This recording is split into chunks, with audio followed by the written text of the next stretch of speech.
This is an SOS from the St. Lucia. Help! Help! SOS! SOS! Mayday! Mayday!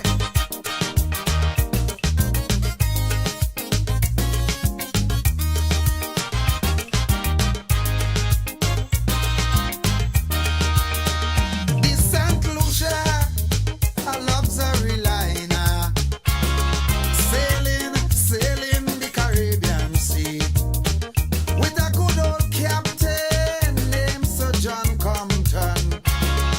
For years, sailed smooth and free. But sadly, Sir John Compton passed away. His team lost election that day, and the mantle passed over to Kenny and Team Labour. Me blood crawl, things start to fall. Hold me head when I say that ball. If you hear it, Captain, the ship is sinking. Captain, seas are rough. We gas tank almost empty, no electricity. We oil pressure reading low. Shall we abandon ship, or shall we stay on it and perish slow? We don't know. We don't know. Captain, you tell me what to do. We don't know. We don't know.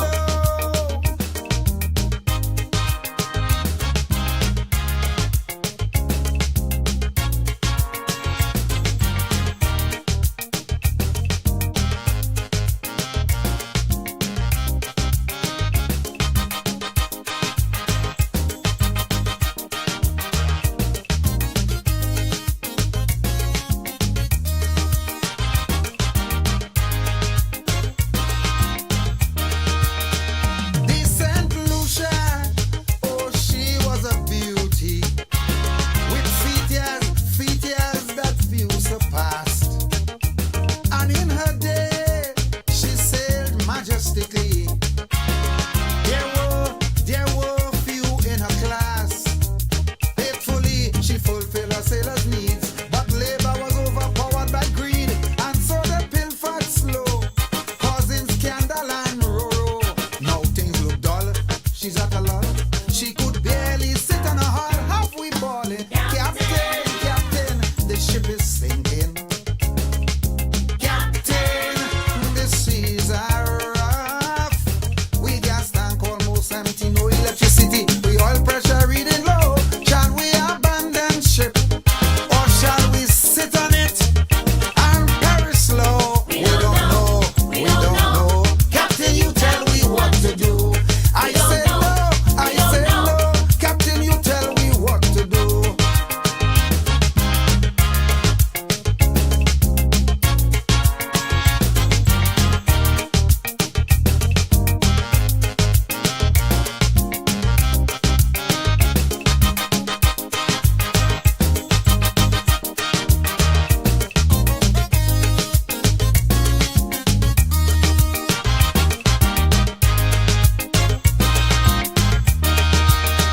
The St. Lucia, in her day of sailing, she was a friend, a true friend to one and all.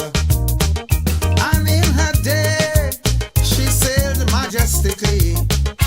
No government doing bubble. And yes, well, she always did her best to help out those in distress. Now she don't have money. We have to beg Joffrey. Labor boys don't share, none of them care. We must vote them out, I declare. Captain, the ship is sinking. Captain, the seas are rough. We gas tank almost empty, no electricity. We oil pressure reading low. Shall we abandon ship,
Special good night to all our viewers here on Caribbean American News Media. We want to welcome you to our platform. Greetings, my friends. How are you doing? Let's hope that you had yourselves a beautiful day. How was your day, folks? How was your day? Ay, ay, ay. Lots going on, right? Yes, but we're here tonight. We're going to be with you. You can depend on us tonight. We are here with our Caribbean American News Media platform, and we are promising you that it's going to be interesting tonight. We're going to take calls. We're going to have a number of calls coming in, but greetings to everybody, our friends over on YouTube. Greeting you. Let me just do something over there to ensure that you have the quality over there, my friend, Boss Lady. Yes, Boss Lady, Gloriana, and all the others are logging in on the other platform. And to those of you who are on our Facebook page, we want to greet you. This is Caribbean American News Media. We are stuck in St. Lucia. Yes, if you realize, all our news have been on St. Lucia. Brethren, there's a lot going on there on the island of St. Lucia. And we're going to stay there for a while. And then we'll go over to help to deal with Ralph Gonsalves in St. Vincent at the appropriate time. Our time now is dedicated to the people of St. Lucia. Now, there is a clip that I see going around on Facebook, and I am not comfortable with it at all. And not only that I'm not comfortable with it, but St. Lucians, we must know when we are crossing a line. I don't care whether you're SLP, UWP, or no P's at all. There's a line that we do not cross. And I believe that I am seeing something in our culture that I am not comfortable with, I'm not happy with. And if you will permit me, I will spend a little time, just a few minutes, speaking on the issue, and then we will restart taking our calls right away. We're not going to delay with the calls. We're going to start taking calls from the get-go. We need everybody to call. Get your WhatsApp. Everybody call. You guys sometimes stay back and you want other people to call and people to be out here on the media, but you just watching, But you got to call. You got to let us know. Let us know. Share your voice. You can speak Creole. Ou sa parle patois. Ou pa parle français. Ou sa parle tout anything you want. But come on tonight, all right? But let me just go over to this clip that is circulating that I'm very concerned about. And if that's who we have become as a nation, then I believe we need urgent intervention. And I really mean what I'm saying here tonight, all right? There's a clip going around with Miss Salette Dupress, I believe it is. She's a praying woman. She's a Christian. She's one who loved the Lord. And, as any human being, it seems to me, based on what I am seeing, that she is going through a very tough period of her life, and it looks to me like depression. I studied some psychology, but yes, I would say it looks like she's going through a little depression. And so what we have is St. Lucians sharing that live and laughing and mocking this woman because she went to pray on the wall and because she's out there. Nobody's sharing while she's doing her devotion in the morning and she's worshiping at night. Nobody is sharing her devotion. She's like an unknown individual, and now she's at a rough place in her life where she's going through depression, and so she needs support there, and would need a counselor, would need a psychologist or something, or somebody to hear her out and to make an assessment. Most of our people are on Facebook sharing and rejoicing and mocking and laughing as if depression has, depression is a UWP or SLP thing. Depression, my friends, affects everybody, even the Christian, even the animals get depressed. That's why sometimes when you eat the meat of some of those animals, based on how they're slaughtered, then you yourself get sick. Depression is real. Depression is not a joke, St. Lucians. It is not a game. It can attack your family. It can come to anybody. And we are living in a time where the environment in St. Lucia, it is so stressful that even Christians are falling to depression. And I looked at the clip, friends, and it broke my heart, and tears in my heart. And I saw a woman who needs help because it is something that I've seen before. It is something that I've dealt with before with other individuals, where they start saying things, and you can know when it's depression because, some level of depression, they say a lot of stuff and you can't really put it together. But there's a lot going on in the brain, in the mind. And I'm saying to you again, St. Lucians, you are living in very serious times. You are living in a time where depression can take you down at any time. You just think about somebody who can't put food on their table, a father who can't get a job because either of victimization or whatever it is. Think about a mother who is well qualified for the job, meet all the requirements, but cannot get a job. Think about the amount of retirees that we have taken out of retirement under the SLP and have placed them in jobs that these qualified people out there who are not at retirement age can get those jobs. But because of political nastiness, you have a whole bunch of retirees all over government systems being recycled. And what we do, we laugh at a woman. And she's a good woman. I don't care what you say. She's a good woman. She fears the Lord. She loves the Lord. And not only that, because she fears the Lord, she is a St. Lucian for God's sake. She is one of you, one of us. And whether she's SLP or UWP or no P at all, she is a human being and she's going through a very difficult time in her life. And not only her, but her entire family would feel it. Because if they do not understand her and they do not understand how to manage what she's going through, it can cause some serious problems in her marriage. Because she will say things and the husband might take it personal, take it serious. The neighbor might take it serious. A government minister might take what she's saying serious, but she's depressed. She's operating outside of herself. St. Lucians, you must have a limit. You must know when to stop. And you must use wisdom. And because we are lacking wisdom, we are voting the wrong way, we are making wrong decisions, we are buying the wrong things, our priorities are messed up because we are not thinking before we act.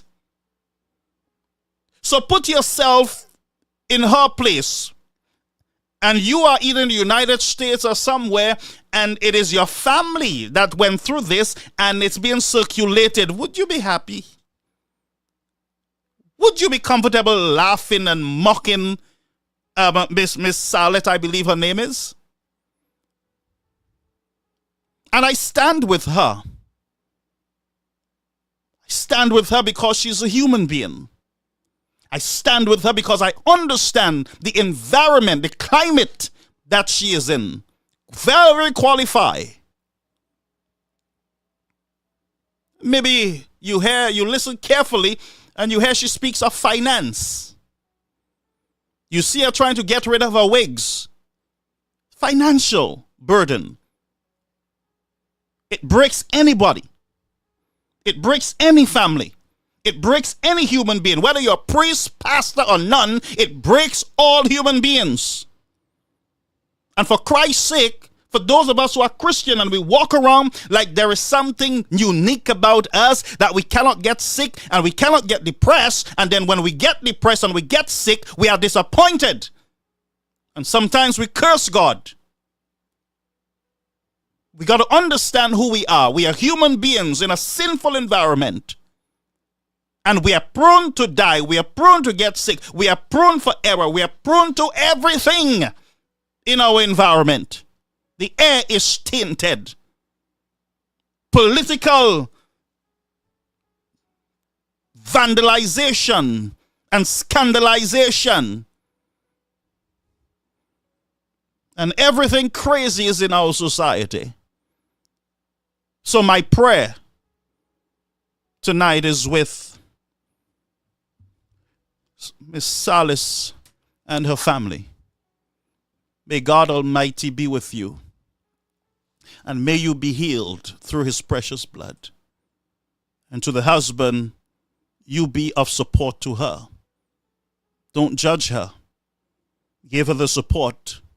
And to her daughter, be there for your mother. She's going through a difficult time. And I'm very disappointed in St. Lucian's at this time. We must know when to stop. We must know when to speak. We must know when to be silent. We must know when to stay out of people's business. We must know when to do what is right. Some of you can't even vote properly. You're voting the SLP over and over again, and they spit in your eyes and you keep voting. That's the only thing good you know sometimes. Gossip and how to vote bad, malvote. And I said it, and I'm not apologizing. And to mock people and call men of God names and disrespect Christians. Shame. But I have an encouragement for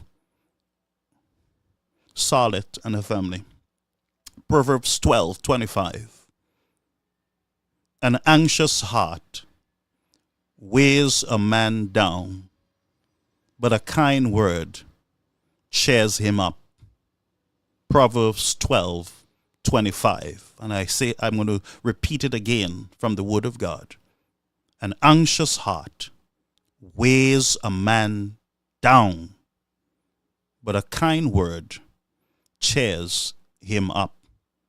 Those of you who are her friends, call her and give her a kind word. Let her know that she's precious. Let her know that you love her. Let her know that you are there with her. Give her all the support. I beg you, please. It is not a laughing matter, and she's not mad.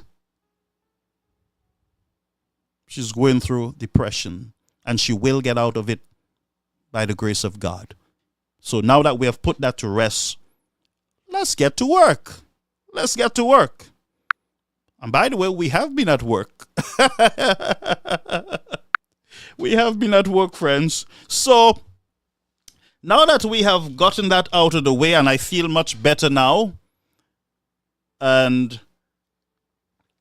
I know that she's going to get better. I know that. That's a stage of depression. She's going to get out of it by the grace of God.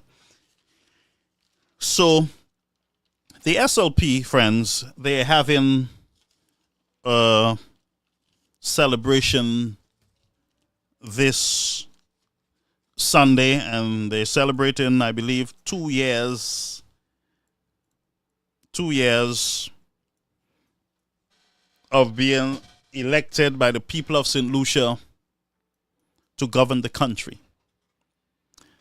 Now, most of you went to the polls. In the country, the strongest man tell. And so the United Workers' Party, the SLP, went to the polls. The people of St. Lucia voted the St. Lucia Labour Party into office to govern their affairs. Tonight, the people speak to an open mic. Tonight, we are opening the lines. And we're going to ask you, St. Lucians, to call and report on the stewardship, the leadership of the United Workers' Party, of the St. Lucia Labour Party. You in St. Lucia who are in the storm and understand the issues, maybe more than me, we're going to open those lines, 929-586-1821. And I will tell you, it has been a hell of a 2 years. With me looking in, it's been a hell of a 2 years. So, here is this. In 2 years, what are we celebrating? The question, what is the SLP celebrating? Is it their victory at the polls? Or is it their achievement on behalf of the people of St. Lucia? What is the celebration all about? And I understand what's going to happen. With this question, some of the supporters of the Labour Party will call me names and say I'm a Christian, I should not be involved, as if I am some robot or some piece of wood, a vieux cho bois, bo lawia. So I should get no feelings about anything. I should not get involved. Let your family suffer. Let the people suffer and shut your mouth and only preach the gospel. But it is this same word that says, occupy till I come. And is widely misunderstood. The occupy here is that we are to ensure that the poor is taken care of, the widow is taken care of, the hungry, the thirsty, the marginalized, the victimized. We are to ensure that we take care of our environment and the people, our neighbor that lives in this environment. So I'm no fanatic to come here and say to you, I am so righteous that I can't speak and call out governments on slackness and immorality in our society. I happen to be a United Workers' Party supporter. I am human. I have inalienable rights that none of you dare try to take from me. I have those rights to speak up against the ills in our society. I don't want to be a hypocrite. You don't talk to your neighbor, you gossip, you thief, you fornicate, you do all kind of nastiness that the Bible does not support. But I don't speak politics. He says it's evil. I will tell you what is evil: gossiping and lies. That is what we need to pay attention to. So now that I have addressed the fanatics that will try to come at me, I would say to you, be silent and let us deal on the issues that are affecting our people in the society. And I make no apologies to anyone, because I don't owe anybody. I don't live by anybody. I don't depend on anyone to tell me to jump left, jump right, jump up, jump low. Listen to me. Freedom of expression, freedom of choice. And that is exactly what I'm exercising tonight. All right? So now that I've gotten that out of the way, we are going to have a very serious conversation on the stewardship of the St. Lucia Labour Party. And let me tell you something. All St. Lucians are not Labour Party supporters. But when a party is elected, they are elected to serve all the people of the land, whether you voted for them or not. Now, some of you will say, well, the UWP does it too. No, if they do that, if they did it in the past, they need to stop that crap.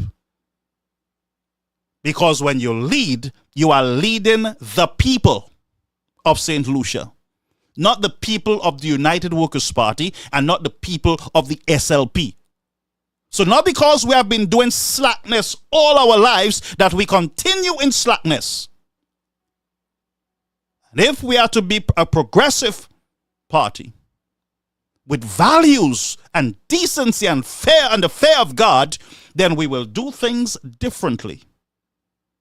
And we can see how God will guide, bless your efforts. Let us look, my friends, at the stewardship of the St. Lucia Labour Party.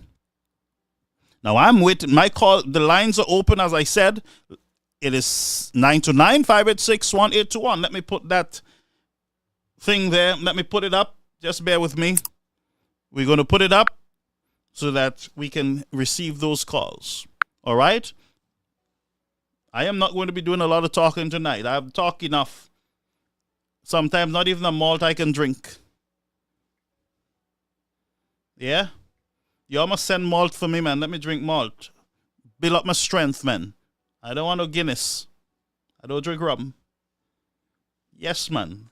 So let me fire off, my people. Let's fire off now, all right? Arnold in St. Croix, greetings to you. You're in the house. Greetings to everybody. Let me just pin this. The number. The number is there, 929-586-1821, and we're inviting you to call. All right. So we have our favorite caller. Caller, you on the air, Caribbean American News Media. Good evening, Brother Garfield. Good evening to everyone on the program tonight. Sorry. How are you, Brother Garfield? You are the opening batswoman. I realize that. Thank God for that.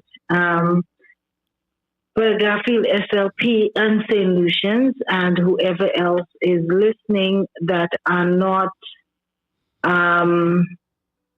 I say, supporting the UWP or even Brother Garfield in the forum. I've already seen some comments that need not be there. Yeah. I'm going to check it out. For example, God is going to deal with you or something of that sort. Okay. I tell the person God is going to deal with them first, or her or him.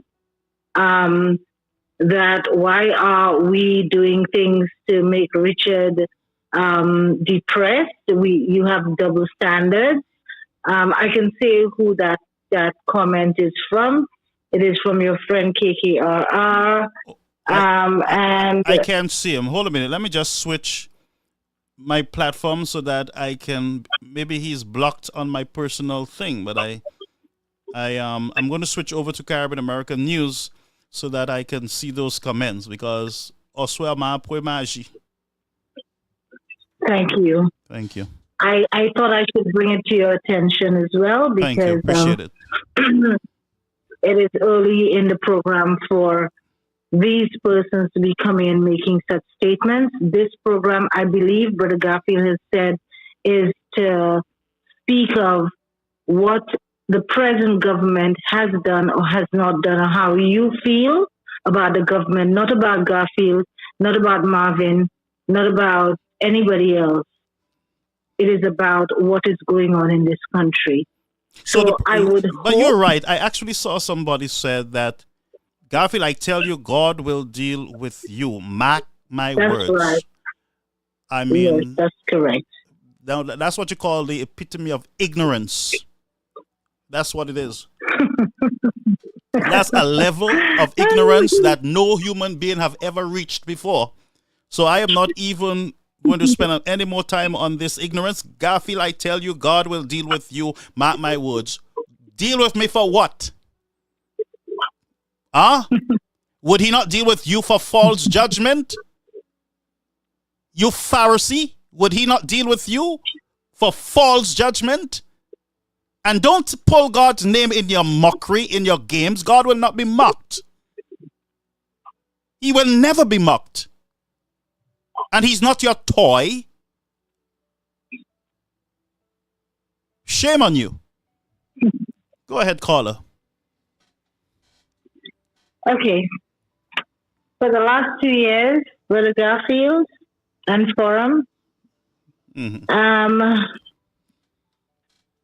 SLP administration under the leadership of Philip J. Pierre has completely failed St. Lucia. Talk to me, caller. And in failing St. Lucia, they have continuously cast the blame game on Alan Chasney.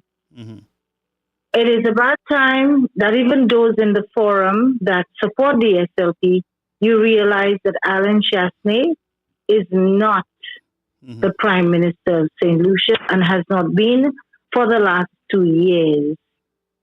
Now, if I should go on, I think Philip J. Pierre has made a mess out of this country, and I have many reasons for saying so. Since he came into office, the cost of fuel went sky high. Good. $17.95, if I can remember clearly, or 75 cents per gallon of fuel. That's as we speak. No, that's when he came in. When he came in, okay.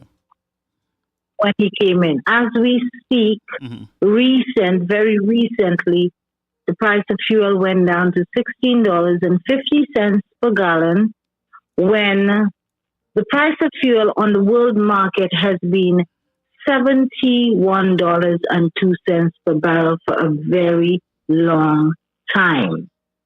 This, to me, is highway robbery. Our neighboring St. Vincent sells a gallon of fuel for $12. So the SLPs in the forum, I'd like you to take your notes so that you can go back to your Prime Minister and tell him exactly what we are complaining, rightfully so, about his governance. So we have the price of fuel, which of course is highway robbery on St. Lucian.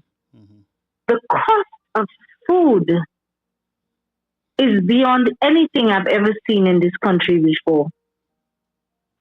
People can't even afford to buy food the way they used to before. They now have to pick and choose what they buy to feed their families on a monthly or, well, I should say on a weekly basis. So you can tell Mr. J. Pierre that he should have removed maybe more VAT on food and not say that he didn't put the 2.5, because there's a specific chain of supermarkets in St. Lucia who has already implemented the 2.5. And for the SLPs under the live, you should go check it out yourself. You'll see the difference in price from about 2 weeks ago to now. All right, so the cost of food is sky high. The cost of living on the whole is beyond what we can deal with in St. Lucia. Highest cost of utilities ever in this country. But if the price of fuel is high, that means the price of electricity would be high. So it starts with the government. I can't really blame Lucelect, you know? I can't. I have to blame the government. Yeah. Right. This is the highest murder rate so far we have ever seen in this country, 2023. I think we're very close to 60 murders, and we are in July, half the year. Half the year. So again, I hope they're taking their notes, because there is a lot more that can be done. If only he would put those dogs, the canine unit, back on the wharf, on the ports where it was supposed to have stayed. maybe we would have had less guns and drugs and whatever else that is not supposed to enter our shores, we'd have less of it enter our shores Yeah. because our ports would be properly Right. protected. Can you hold that point for a minute? Let me just remind we have a number of SLP under the live tonight trying to celebrate their victory with us. But so let me just remind them of something for a minute. Would you permit me, caller? Not a problem. Oh, thank you so much. You are so kind to me. Thank you so much. So, caller, let me see. We have a SLP hack. This is really a hack. Who is here? Jessica. Jessica. Yes, St. Lucians don't want Shas. Beautiful. Welcome tonight. So here is who. If they don't want Shas, right? It means that they want Philip Japet. So let me remind you, my friend. Story, a big story. I must apologize to elderly people. A big story. Philip J. Pierre attacked elderly people and tell, a big story. A big story. I must apologize to elderly people. A big story. Philip J. Pierre attacked elderly people and tell, a big story. A big story. I must apologize to elderly people. A big story. Philip J. Pierre attacked elderly people and tell, a big story. A big story. I must apologize to elderly people. A big story. Philip J. Pierre attacked elderly people and tell, a big story. A big story. I must apologize to elderly people. A big story. Philip J. Pierre attacked elderly people and tell, a big story. So here's your prime minister, my friend. So maybe you can drink some water and mind your business. You might want to deal with that situation there instead of coming here and pappy show yourself. Caller, you can continue. Sorry about the disruption. That's okay. That's fine. Philip JP is laughable, by the way, and I will, towards the end of my contribution, I will say why he's laughable. Talk to me. So, highest murder rate ever. We had almost 60 murders in this little island of ours, and we're only halfway in the year. Mm-hmm. What is he doing about it? Nada. Nothing. Nil. Mm-hmm. He needs to get up and start working. Mm-hmm. Our medical in St. Lucia, to tell me we have no paracetamol at a hospital, And water. to say to me we have no bandages, no water, that people have to take their own blood samples and carry it to a lab. That is unheard of. That people have to take their own samples of stool, etc., that needs to be tested to take it out of where the hospital and carry it to a lab on their own. That is unheard of in St. Lucia. There are no bed sheets. There are no beds. There's nothing. Our medical is nil, nada, zilch. And to tell me that we will play politics with the St. Jude's Hospital is a shame on Philip J. Pierre, the man who said that we would have a St. Jude's Hospital within a year of his governance. We are 2 years in. Have we seen a St. Jude's Hospital? Have we seen a St. Jude's Hospital? Now, rather than fence the old building, the new building, whichever building he was fencing, why didn't they take that monies and put it inside of those buildings and try to do what they need to do with it? Yeah. Why wasn't it done? Why wasn't it done? Why didn't they concentrate on finishing a new hospital that is sitting there, that has approved plans, that fits the criteria as a hospital, that does not have mold, that is not infested with rats and ticks and bats, and God knows what. Why didn't he just take $65 million and finish the new hospital? Why has Philip J. Pierre gone back to those little foul coops that we have down in Viewport and say he's going to fix these buildings to call it our hospital? I hope none of you SLPs get sick and you have to go to the hospital, because Philip J. Pierre is not going to fly you to Martinique. No. Okay? He's only going to fly himself and his people to Martinique, but surely not you who under this live insulting and trying to berate people. Right. Good.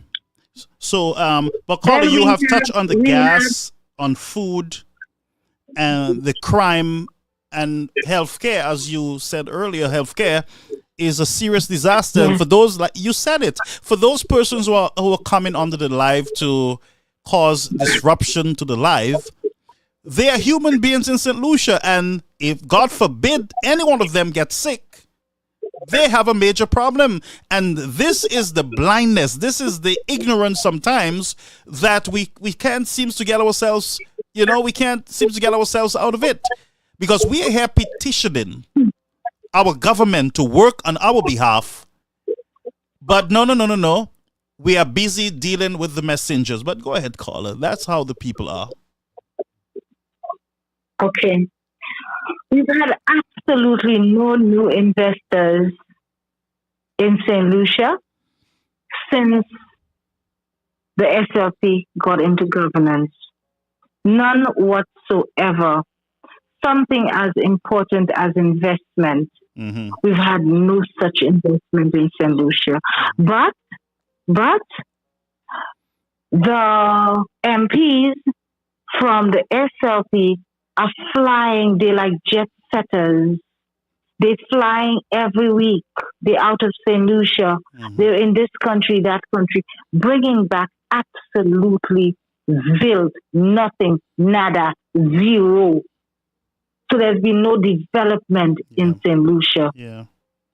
Our roads are broken, completely broken. At least Chassé started doing the roads. I remember, caller, that the SLP, remember the SLP complained when under the United Workers' Party the roads were being repaired during the COVID-19 crisis. Remember that they were saying people don't eat roads and stuff like that. Eat roads. Yeah. People don't eat roads, but our cars are being damaged. Although we're paying in excess for fuel at the pumps, in that amount of money, $1.50 per gallon is supposed to be fixing our roads. What happened to that $1.50 per gallon that we're paying to the government? Now they're making in excess of $5. Okay? $5 per gallon. You guys are not telling them that we need the roads. Your cars are not being damaged. Do you pay taxes on gas? Well, not. I do not know. I just know that there's a 150. There is a 150 that was implemented to fix the roads. The roads, yeah. However, we've been paying sky high prices for gas, so that leaves us paying in excess of about $5 in excess for fuel, right? And our roads are a total mess. Rather than take care of our roads, I saw Pigeon Point Road being built for jazz, fixed, rehabilitated for jazz. That's what I saw. Are there any houses in Pigeon Point? Does anyone live there? Is there any development going on in Pigeon Point? You people wake up and smell the coffee, you hear me? So we just paying monies to a government for what? For what? Where are our roads? Why didn't they continue the roads? Anyway, I've touched roads. Yeah. So let's go again.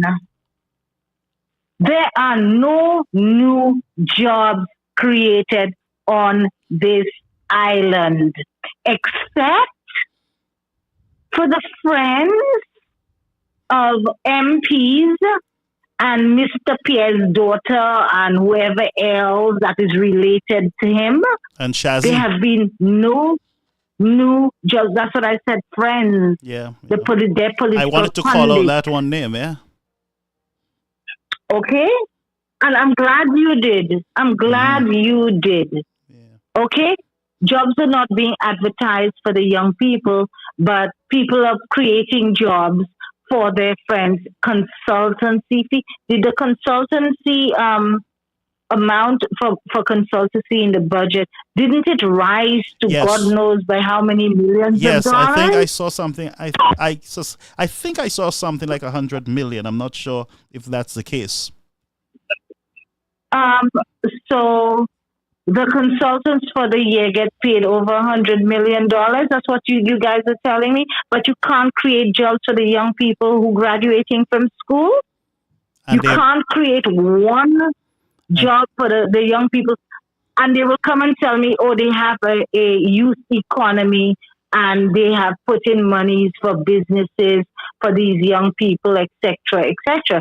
Did these young people tell you all they wanted to start businesses? And I'm jumping the gun here.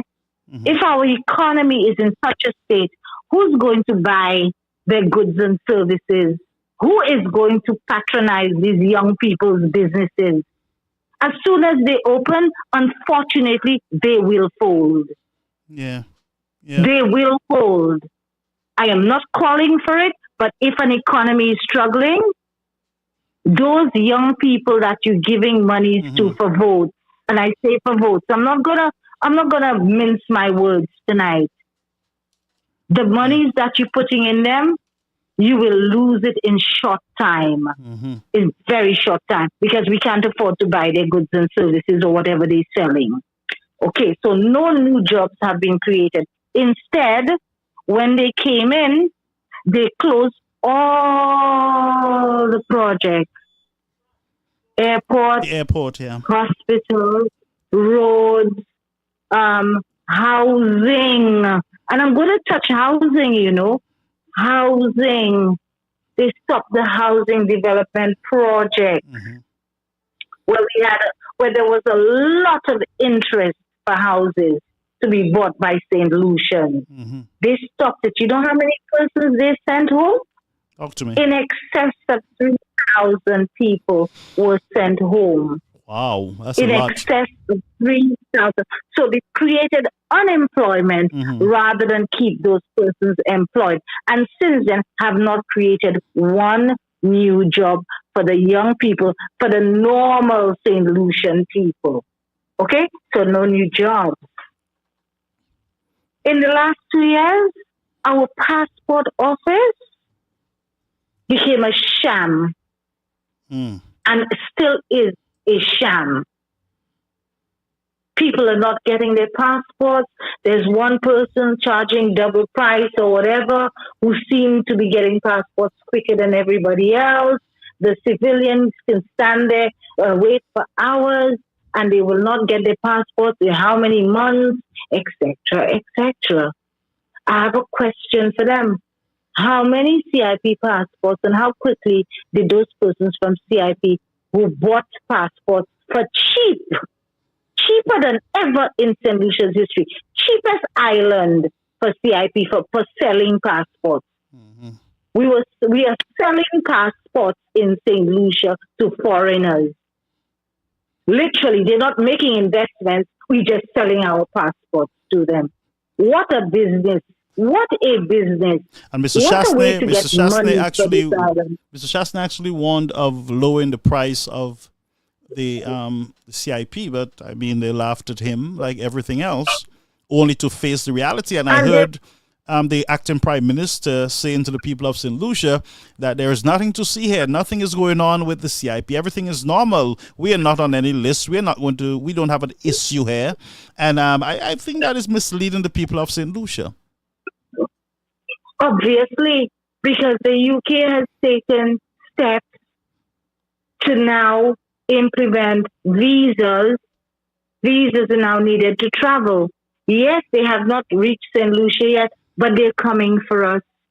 They are coming for us. They can run, but they cannot hide. The lies that has been told by 2 MPs in St. Lucia, they will have to swallow those lies pretty soon, because Ralph Gonzalez has just come out and spoken about this passport, this passport scandal. And the man said that he went to a meeting with all them fellas, you know.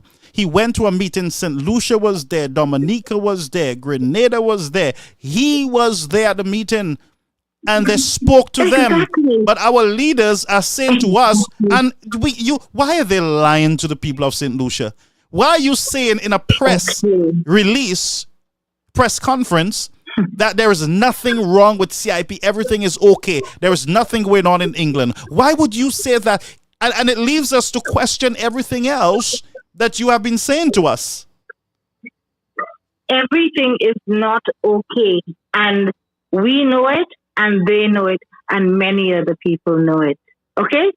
Out of St. Lucia, many other leaders of other Caribbean islands are fully aware that 2 MPs have just come out in St. Lucia and lied to the people of St. Lucia, as they usually do.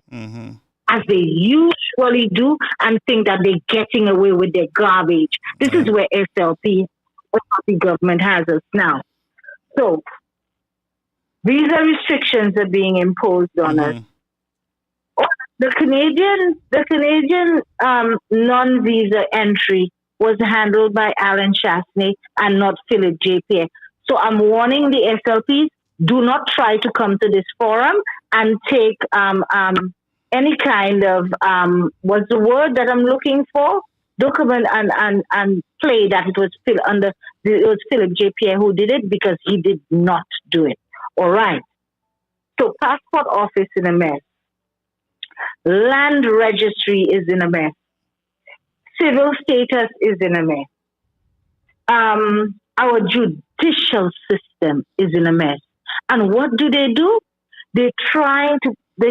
now have pulled away from the Privy Council, and now they're going into CCJ, Caribbean Court of Justice. Now, I will make that statement here tonight for those persons that are listening. They all went to St. Mary's College. They all went to St. Joseph's Convent. They all went to the same high school.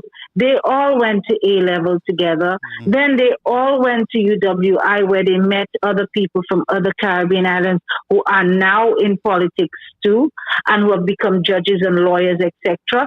So they all know each other. The Privy Council does not know any of us. So judging, when you're passing judgment, there is no preferential treatment. Now I want them to put that in their pipe and smoke it. Because if Brother Garfield is my friend and I'm a judge, and Brother Garfield is the Prime Minister, for example, and there is a case, how can I be unbiased? I went to school with Brother Garfield. I ate at his house. We partied together. We went to the same functions. We know each other. We call each other on the phone. How could I be unbiased towards Brother Garfield when I'm doing Brother Garfield's ruling? Huh? Is that normal? Is that normal? Trinidad, where the CCJ's or head office is located, is not a part of the CCJ? Why? Well, why is Trinidad still there? They turned this court discussion into a race discussion about white men and black men. That's what it boiled down to. Let me tell you something. They can turn whatever they want into. When England is giving them money, it's not coming from the white man. No. When England is giving St. Lucia grants and all the other islands grants, and the European Union is funding certain things here in the Caribbean, isn't that coming from the white man? The same white man. Well, why do they go to the white man's country? Why do they run to the white man's country? Why is it the white man they go to beg for monies to do whatever they have to do in this country? Yeah, my friend. Why? What's this white and black thing? Yeah, somebody just posted under the live that they wanted to call. Yes, I will let the person call. Let me just finish up. Our We have more problems in St. Lucia than we think. Yeah. We have our lands being sold at, at discounted prices for friends. We buying buildings from friends in the government. We are running. I do not know what racket that is going on in St. Lucia, but it needs to stop. Now, Philip J. Pierre has failed St. Lucia because we have actually moved backwards. We have leaking airport. We have no hospital. We have no new infrastructure, no new jobs. So people, there's a lot more that I can say, but I need other persons to call as well. And Yeah. so it's a show for everyone to call. So those of you, take this back to Philip J. Pierre and tell him that he needs to start working for St. Lucia and stop the partying. That's not what we need. Facts don't take us anyway. Thank you, Brother Garfield. Thank you so much, my caller. Thank you. Thank you. Thank you. Thank you. All right. Folks, the phone lines are open. The phone lines are open. The number is 929-586-1821. Many of you were waiting to call. The lines are open now. We're entertaining calls for the rest of the show. The number is clear. Every single person who decided that they were going to take a chance, a risk, and give this SLP, the St. Lucia Labour Party, an opportunity to represent you.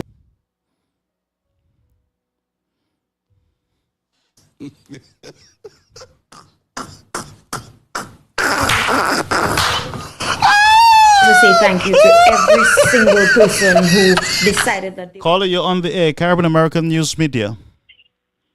Good evening, my dearest friend, my brother, Brother Garfield. How are you? Not bad, Ian. Good to have you. Thank you, Brother Garfield. You're looking sharp, like you're ready to swear in the new cabinet of ministers. Oh yes, for sure. We'll transform the country. Yeah. Yeah, I love the tie. I love the outlook, Brother Garfield. Appreciate it. Thank you. And special good evening to all your viewers and your listeners on the platform. Mm-hmm. Brother Garfield, tell me, what's your report card for the SLP? My report card? After 2 years, talk to me. An F. That's my report card. Is it because you're UWP or you're serious about that? I am very serious about it. Okay, because, Brother Garfield, let us be objective here. I'm challenging, I'm putting a challenge to the Labour Party supporters and the hacks.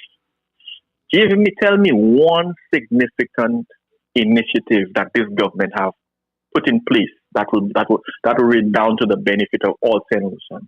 The youth economy. The youth economy. When a lot of those young people that they gave those so-called, it was not grants, those were loans, I want St. Lucians to understand that. There's all the fuss and the hooray about youth economy. The monies that were given to those young people were loans, It wasn't any grant. Those young people have to go now, start up their business and make money to repay back that loan. So let us set the record straight on this so-called youth economy. Juxtapose that to what Alan Chastney did when he was in office with all the IT centers that a number of young people benefited from. Right. In particular, those in the South. But what is going on with that now, Ian? You heard anything about it? From the little that I know, I'm subject again to correction. And on this platform, Brother Garfield, you pride yourself in truth and in fact. That's right. From what I'm hearing, that Ojo Labs is on the brink of closing. Oh no, that would be bad news. They're not getting the support from this government that is needed to maintain. As a matter of fact, I heard a few young people, they were laid off. Oh no. We got to confirm that. So we have to confirm because that a lot of work went into it by the United Workers' Party government administration. A lot of work went into the Labour. And if you remember, Brother Garfield, what transpired when the Labour Party criticized the Ojo Labs and the IPL BPOs. They said Ojo, the government of the time, the UWP, under Alan Chastney's leadership was wasting money, giving away money, when all what Alan Chastney did was he retrofitted the building and Ojo Labs was able to rent the building from the government And the government put a certain percentage initially, and Ojo Labs put a certain percentage in terms of the salaries of those young people. Right. So that was the whole arrangement, and it turned out to be a good initiative. It created a lot of employment for young people, particularly in the South. Mm-hmm. And remember, one parliamentarian in opposition, now in government under the Labour Party, criticized that and said, I don't know if you remembered in Parliament, just before the 2021 election, Mm-hmm. that when the Labour Party government comes into office, they will close down Ojo Labs. Oh yes, And yes, I remember. That was Sean Edward. And when public pressure started to mount on him, he tried to recant. They tried to recant or retract the statement. Yeah. So 2 years later, our country has not moved 1 inch.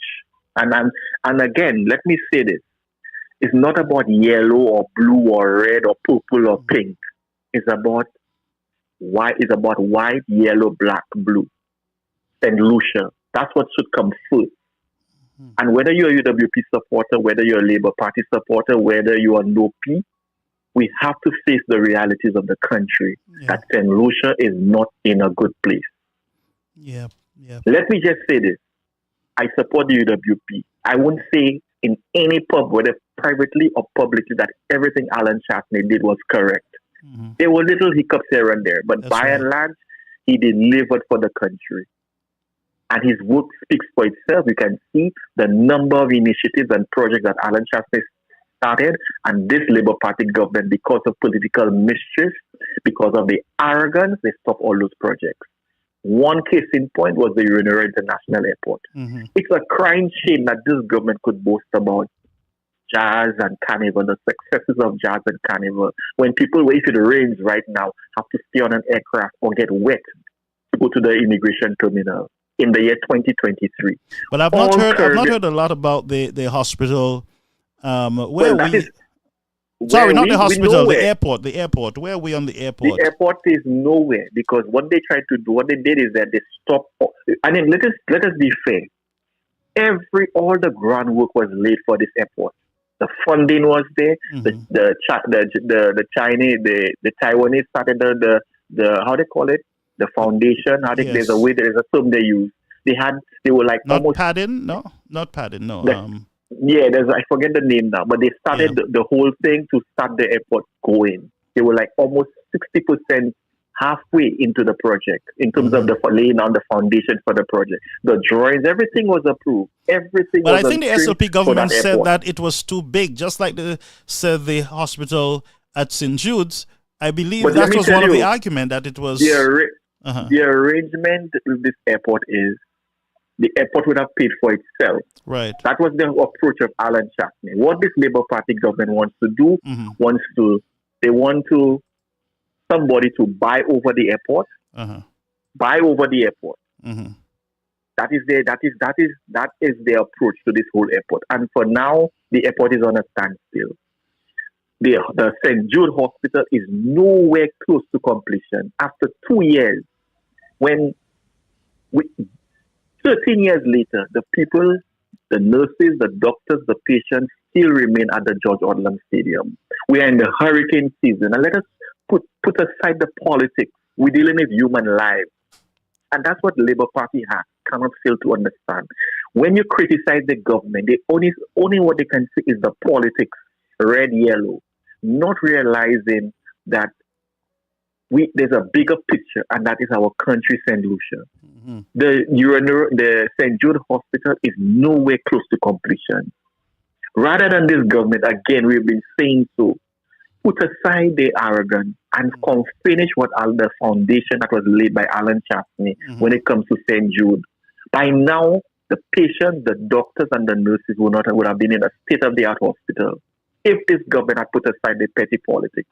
But no, it's politics as usual for Philip J. Pierre and the Labour Party. So St. Jude is a fiasco. Experts have been saying, number of people have been saying that this government, it will never complete St. Jude in time for the next election. But Ian, while you're here, you talk about the airport and even the hospital. Let's look at the Millennium Highway. I mean, it seems everything Stephenson King touches turns to garbage. It seems every project this man touched. Stephenson King is the biggest waste of time as a minister we've ever seen. his own constituency. I think a lady called, is it Newspin? Mm-hmm. Is it yesterday or Friday? And she indicated that the road next to the Vilbute Primary School is in a deplorable condition. So if Stevenson King cannot fix the roads in his constituency, if Stevenson King is neglecting his constituency is lacking quality representation. Look, for example, he broke down the old CDCs in the Leclerc area. Yeah. He said he's going to build some skyrise, whatever. How many years that was? Because they remember both Richard and the housing minister, Richard and Joachim, went to the site and they were excited. And they said to us, in the next few months or whatever it was at the time, we're going to start the construction. And Brother Garfield, this was just a fact. The people the buildings, the CDC buildings in Leclerc were broke down. Persons who left to fend for themselves. Mm-hmm. There was no proper structure. You heard all the quarrels by the residents, the lack of consultation and stuff. If you go there now to Atlas Cleary, I'm challenging anybody. That spot there is still vacant. Nothing is happening there. And that shows you the quality of representation by Stevenson King. So if on a constituency level Stevenson King is failing, you think on a national level he would deliver? I mean, look at the roads in St. Lucia. All over, the roads are in a deplorable condition. Mm-hmm. People it's not motorable, it's not good. Alan Chastney had a serious plan for the roads. Mm-hmm. This is why he implemented the $50. And the Labour Party made noise about it. But St. Lucian saw where the $50 was going. It was going to fix our infrastructure. It was going towards fixing the roads. And all over the country, you saw infrastructure development. You saw roads being fixed. Places like Diamond in Soufrière. Brother Harold Stanislas, again, brilliant guy. Yeah. Quality representation by Harold Stanislas in the area like Diamond, where for years, over 60 years, the people said they had a deplorable road condition, and Brother Harold Stanislas was able to repair the roads for the people. But what is happening in Soufrière right now? What is happening? What development is going on there? There's nothing going on in Soufrière. Soufrière, from what I'm hearing, I noticed I'm not physically in St. Lucia, but from all reports I'm hearing, Soufrière is a ghost town. There's nothing going on. Remember, Emma Hippolyte criticized Brother Harold Stanislas for putting the artificial turf on the playground for the young people. She said, it was cancerous. She and Richard Frederick. Well, they should have removed it after 2 years. Should have been gone. That was where I'm going. Yeah. She said when she comes into office, she'll remove that artificial turf. It's 2 years later. The artificial turf is still there. To the point where they have it during the carnival season. They were having shows on that same artificial turf. This is the double standard and the hypocrisy of the St. Lucia Labour Party. Nothing is going on nationally. There's no new development, no serious investment. You're not hearing no foreign investors saying, okay, I want to invest in St. Lucia. All the groundwork was laid by Alan Chastney. They criticize Cabot. That is one of the biggest hypocrisies. But they keep saying that no project came into St. Lucia under the Alan Chastney administration. I heard Lisa, turning herself into a pretzel all over the media today, telling people that there was no hotel rooms built on the Chastney, there was nothing done on the Chastney. And why do we walk around lying to people when the people of St. Lucia can see with their own eyes the many developments? Just go to Soufrière. By the way, they're at Cabot every day drinking wine. I mean, they protested Cabot. That was an Alan Chastney government project, ain't it? Well, they tied it around his neck. Huh? You remember when the famous Jack don't wanted me to bathe on my beach? You remember all the protests with Marjorie and all this kind of nonsense playing politics? And nothing was happening, the Labour Party, Margie herself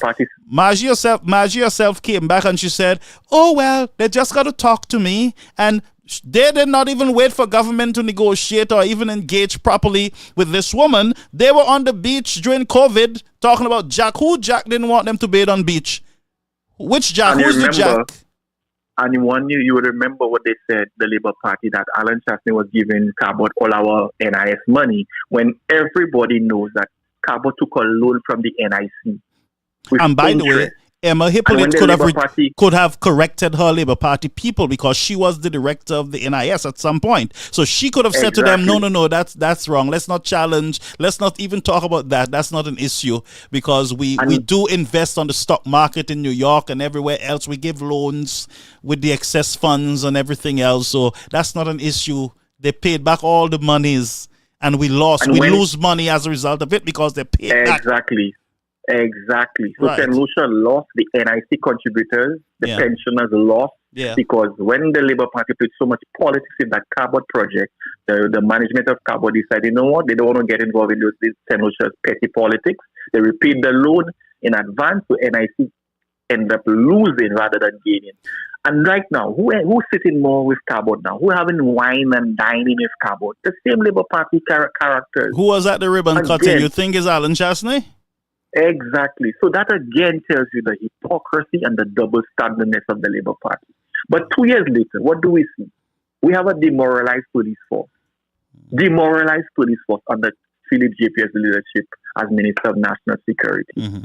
We have a commissioner of police, your top cop in your country, serious sexual allegations leveled against him. Mm-hmm. And Philip JP is saying there will be no investigation. When there are question marks leveled at your top cop, the man who's supposed to implement your crime policy, 6 different Well, women ain't level much Philip allegations J. against can do. him. You know, remember there was a time when there was a song, a Calypsonian sang a song. He said there are 2 people running the country, Kenny and Tony. So we don't know how many prime ministers. Every time the SLP is in power, there is always 2 prime ministers. So we don't know who is who.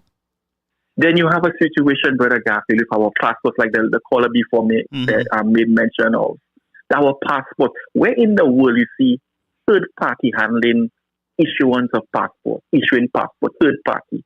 Not even now a neighboring country like St. Vincent that happens. Well, I would kind of think with that, Ian, to a certain extent, where, and I always call for third party support in St. Lucia because the government, especially of the SLP administration, cannot really deliver on a lot of stuff. Brother Passport, Garfield, information reaching me with that whole passport fiasco is that the government of the Labour Party owes the people who supply the passports, they owe the people and they cannot pay up.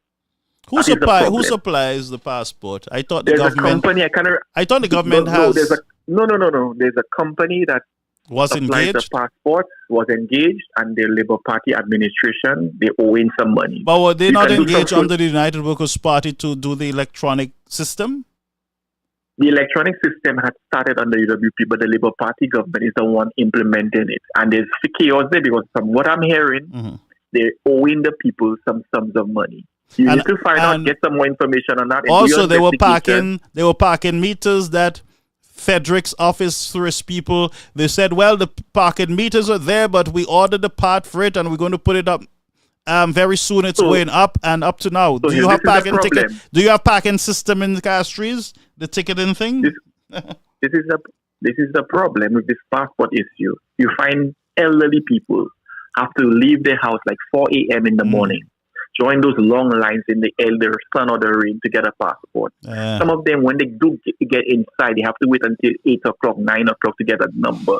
When they do get inside the building, they've been told that they cannot get their passport for weeks. There are persons who tell you for 2 months, 3 months going, they cannot get their passport, and they have to travel on emergency or for medical purposes. This is the state of the country 2 years later. The crime situation is one issue by itself. Where is the security in the country? Guns coming in from back door. Our borders are porous. We're hearing that all the time. But what is this Labour Party government doing to secure our borders? But did not Mr. Chasney had a bold plan to secure our border system? Did not Mr. Chasney have a plan for border security? Exactly. And not only that, Alan Chasney instituted the scanners so that the customs officers can scan containers and things. What happened to that? Remember the dog, the K9 unit. Alan Chasney started through the initiative of Roman Gil Francis, who was former National Security Minister, set up the K9 unit, the dogs. That worked marvelous. Even police officers will tell you, high-ranking police officers will tell you it worked. Labour Party came in, they disbanded the K9 unit. Everything that was working for St. Lucia, this Labour Party came in, destroyed it, and here is the chickens have come to roost. 2 years later, our country is in total disarray. So there's no national security. Crime is at its highest. People no longer feel safe at home or on the street. Unemployment is at its highest. Cost of living is another thing. People cannot make ends meet. They go to the grocery. They basically have to nitpick what they buy because they cannot afford it. The school feeding program at the school is in jeopardy because, from my information, subject to correction again, some of the cooks at the canteens have not gotten paid through the Ministry of Education. So everything 2 years later, Brother Garfield, is in total disarray. Okay. The next question is, 2 years later, what can we do? What can we do as a people? The answer to that is continue to advocate, continue to speak out. Do not be deterred by the Labour Party hacks who would want to attack you personally, but it has gone way past personality, way past flubble labor. We have a country to save. And the only way we can save our country is exercising our democratic right legally, respectfully, and speaking out against the ills of the country, speaking out against the wrongdoings of this government, and ensuring that we ensure that this government is made to account for the wrongdoing. Brother Garfield, I'll give somebody else a chance. Have a blessed night, my brother. Keep up the good work that you're doing, and God will continue to bless you because you're a true patriot. You love your country. Your country comes first, and I applaud you for that. Have a blessed night. Thank you, Brother Ian. Thank you so much. Call us the number 929-586-1821, and that was Brother Ian. And surprisingly, I was expecting Ian to give a F grade to the St. Lucia Labour Party, and I want us to be very, I want us to be real in our assessment of the St. Lucia Labour Party, because the Labour Party, they're going to be celebrating 2 years in office and massive celebration. And for me, I do not think that this is the right time for the St. Lucia Labour Party to be slapping St. Lucians in the face, because there are a lot of St. Lucians who are struggling when it comes to health care. There are a lot of St. Lucians who are struggling when it comes to food and what the prices at the supermarket. And you know what the Labour Party says to us? The Prime Minister, I've heard him many times, that food prices are high everywhere, not only St. Lucia. And like I indicated that, let's say the United States you're talking about. In the United States, Mr. Prime Minister, there is a number of safety nets for the citizens of that country. Number of safety nets. So the people don't really suffer like you would expect them to suffer in St. Lucia, where there is absolutely zero safety net for them. Caller, you on the air, Caribbean American News Media. Hello, good night, Pastor Garfield. Good night, my friend. Welcome to the platform. And good night. Good night to all your viewers and listeners. Yeah, how do you grade the St. Lucia Labour Party after 2 years? A capital F for failure. Wow. Talk to me, caller. I came into St. Lucia last week, and I had an appointment. at the embassy there. Yeah. And I took the bus from town that goes to the French embassy. So that bus passes through Mr. King's constituency. Mm-hmm. I am telling you, the road is in a terrible state. You don't even know what is the road, what is the sidewalk, what is the gutter, and the trees and branches on both sides of the road. Jesus. All of his constituency is in a mess. But the thing I had the biggest problem with, I was in a taxi, so I didn't have the time to take my phone and take out the picture of this. Mm-hmm. From the airport in Castries, there is a line of garbage, debris, which is bottles, cups, plastic bags, all kinds of debris line up from the side of the airport. Mm-hmm. There is one line of debris. I don't know. I really cannot believe this is an airport, and it is so dirty on the outside. anybody comes to St. Lucia and you're greeting them with this debris and garbage, what are they left to believe after they pass this about St. Lucia? St. Lucia is dirty. Caller, that airport, It's very that is dirty. the Castries Airport or the Viewfort? The Castries Airport, I said. The Castries. Yes, Airport. I didn't hear. Yes. Wow. From on the side by the cemetery, the same side of the airport, the line of the airport against the airport fence. Mm-hmm. There is a line of debris, which is plastic bottles that has not been cleaned. You can see clearly that has not been cleaned in a while. Why would our airport don't have persons or a group or somebody cleaning there every day? I think that's the city council's responsibility. City council, well, it's their responsibility, but who's doing it? I'm telling you, I passed there last week, and it was dirty like it has not been done in months. There was lots of plastic bags and bottles. And I'm not talking about just one area. I'm talking about the line, the stretch. Mm-hmm. The line from the bottom goes all the way up past the airport. Right. After you pass the airport going up there, that the whole line there is dirty. Wow. It's very, very dirty. St. Lucia is very dirty. When you leave Dennery and you're going south, you cannot, the drivers cannot see in front ahead of them because there are so much overhead branches and you cannot, there is no side road, there is no gutter, there is no, footpath or a little path on the side for error. There is nothing for error. I don't know about the engineers who design our streets for us. This is terrible. I question it every day. But I'm telling you, they need to clean the sides of the road because these things, it's causing accidents. You cannot see. That's going south. You cannot see. It's a lot of bush that's there. They need to debush all around the roads, and especially our main roads in St. Lucia. Yeah. It is very, very dirty. Castries is dirty like hell. Castries stinks. Yeah. Our city stinks. I think it's time to take down some of those CDC buildings too, Not even just the CDC. Castries Central stinks. Everybody is on the street selling any and everything. Yeah, I was shocked. There is no control over there what is none. people I was sell shocked. and who sell where and what. Yeah, I was a little shocked when I got into Castries because yes, you're right. You as a pedestrian, you've got to get on the road itself in order to pass because the sidewalks. I am telling you, you have to be. The sidewalks are occupied with vendors every corner you turn. Every corner you turn has vendors. Every corner. I find myself jumping like a rabbit from on the street. On the street, buses are packed everywhere. You don't know where you're walking. True. You could be falling into the gutter. It's true. You got to be playing in the river on the bank in Castries. In the river on the bank. I passed through by the government building where they have that.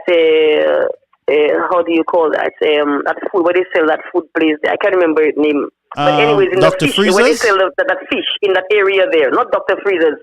By the government building, by the waterfront. Oh, I see. There is this area there where most of the fishermen sell their fish, the balahu and whatever. Right, that's close to the car park. Right there. Yeah. Yeah, close to the car park. There is a building. Yeah, there's a car park by Marcy's. Yeah. Okay, but there's a Marcy's store there. Yeah. On the other side of Marcy's store. Yeah. Their thing, it's dirty. Flies are catching you. The coconut people are just... I don't understand how people can be selling coconuts to people like that. I'm telling you, the place is just dirty and dirty and dirty. The place needs to clean up. It's a mess. Wow. It is a total mess. And I'm telling you, this airport, this cleaning, this garbage and debris alongside the airport, this is very, very, that's a turn off. It's a complete turn off. It turned my stomach when I saw that. Yeah, I took some pictures Anyways, in Castries. I could not believe it. Thank you so much. Pastor Garfield. Yes, my friend. The people are cold. They are so cold. Yeah. I was in Mikud North, which is Mikud Village. I was there. They are so cold. They are cold. They are confused. Yeah. I am telling you, my friends who switched, one of my friends looked at me and said to me, Eva, these 3 words, they were just enough for me. I didn't even respond because I was in shock that she is already complaining. I'm telling you, they are complaining. Yeah. Jeremiah is in deep shit. He is in deep shit, and he knows it. Well, I am telling you, I was in Castries South, which is Cicero area. That's where I've been for a couple of years. I have been there when I'm in St. Lucia. That's where I normally live. And Healy is the one that represents him there. And I'm telling you, my friends in Cicero, they're strong laborers. I cannot convince them. And I'm telling you, I went there last week, and they are telling me, Eva, pure corruption. We need to take them out. I am just listening. I could not believe it. I'm telling you that. I could not believe it. But the youth need to put themselves and start with the candidate process. They need to start the groundwork. They need to keep the pressure on, because I'm telling you, SLP is losing grounds. And when SLP is losing grounds in Cicero, I know what I am saying, because I've been there for about 5 years around these people. Both elections, when Mary Isaac and this time when Birch went up, I can tell you that the ground is shifting quickly underneath Hilaire. That's right. In Castries South. You can't build a political quickly. You can't build a political foundation on lies and deceit. It will crumble. Exactly. Yeah. And they're telling you the corruption is clear. So UWP need to pump it out there. They need to pump it out there, and they need to have some good person and start the groundwork. Trust me, the United Workers Party we'll execute it, but they're losing ground. No, but the United Workers Party, the machine is rolling. I can tell you that. And very soon you will hear some announcements. The wheels of the United Workers Party, it's swiftly turning. So please don't take sometimes the silence to mean that nothing is happening, but the whole process is in play. All right? No, I'm not saying nothing is happening. I'm saying, we need to be out there even more. That's right. We need to be out there even more. Yeah. Yeah, because there is a lot of issues that people are mumbling about, and I'm telling you, I'm shocked. I'm telling you, in Castries South, I was shocked. Yeah. I'm telling you, these guys are frustrated. They are angry. Even the young girls are angry, and they are confused because what they thought is not what they got. Yeah, people are they angry. Got nothing. Yeah, people are angry. People were bluffed. They feel bluffed. We lost our caller. So we had an important call coming in also. I'm going to take it. We're going to take it now. Caribbean American News Media, caller, you're on the air. Hello, good evening, Pastor Garfield. Hey, my honorable friend. How are you, sir?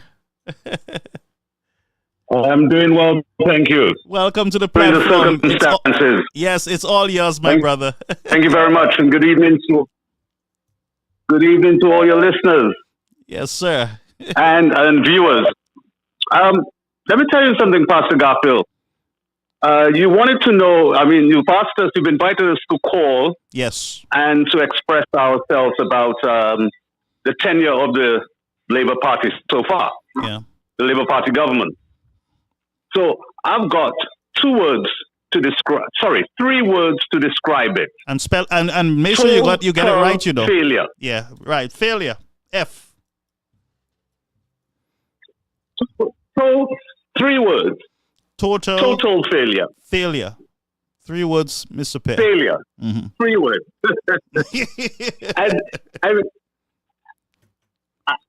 Because the only thing I've learned, the only new thing I've experienced under this Labour Party is the ability to count wrong.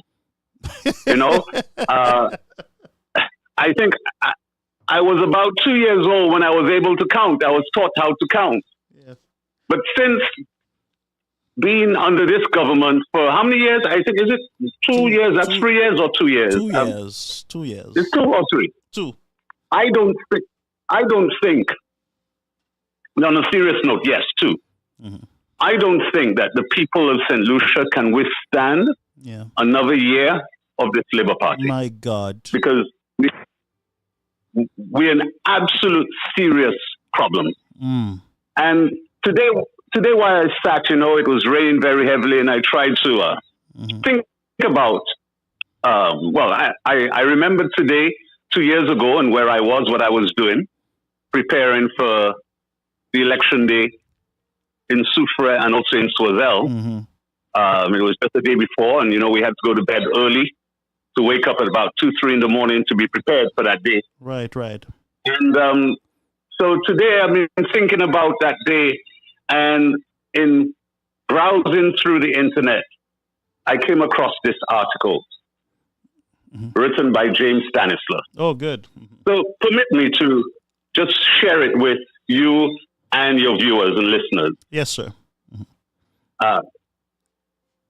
Today, it is 1 day shy of 2 years since the SLP celebrated a resounding victory over the Alan Chasney-led UWP.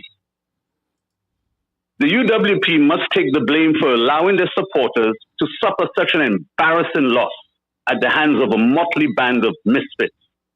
A clueless bunch of snake oil salespeople without a plan for the advancement of the country. Yeah. It was shameful to witness the UWP campaign. In the heat of the battle, they practically surrendered, allowing the SLP to triumph through the propagating of half-truths and blatant lies. The main target of the SLP propaganda and slander were the Castries Southeast parliamentary representatives Guy Joseph and Prime Minister Alan Chasney. The attacks were vicious and unrelenting. To this day, I still do not understand why Alan Chasney's cabinet of ministers barely raised their voices in defense of their prime minister and fellow minister. In my opinion, the silence of the UWP elected officers and the party's reticence to respond to the grave allegations of corruption made by the SLP were the greatest failures of the UWP. Unfortunately, this also was the principal reason for their defeat on July 26, 2021. Now, I know I'm being a bit harsh on the UWP. The responsibility of keeping the population of a small, poor nation like St. Lucia safe and alive and keeping the economy afloat from the ravages of a catastrophe of biblical proportions like the COVID-19 pandemic, while at the same time running an honest elections campaign, was a Herculean feat. After a year and a half of battling COVID-19, the lockdowns, curfews, business shutdowns, mandatory wearing of face masks, social distancing, partitioning the country into 758 and 759, job losses, financial hardship, grave economic decline, incessant COVID-19 infections, an abnormal number of deaths, mysterious illnesses, coupled with the dramatic upheaval to our way of life, gripped the country with fear and despair and left the population traumatized and desperate for an end to the nightmare. This seemingly never-ending desperation and desolation created an ideal opportunity for the opposition SLP to spawn unrest, dissatisfaction, and loathing of the incumbent UWP administration. The people were led to believe that the Alan Chasney-led administration was uncaring, out of touch, elitist, nepotistic, and corrupt. The SLP deceived the people into believing that the special low-interest rate loans that St. Lucia received from the regional and international financial institutions were meant to be doled out as handouts to the people, but instead they were being used by Alan Chasney to fatten his family, friends, and foreigners.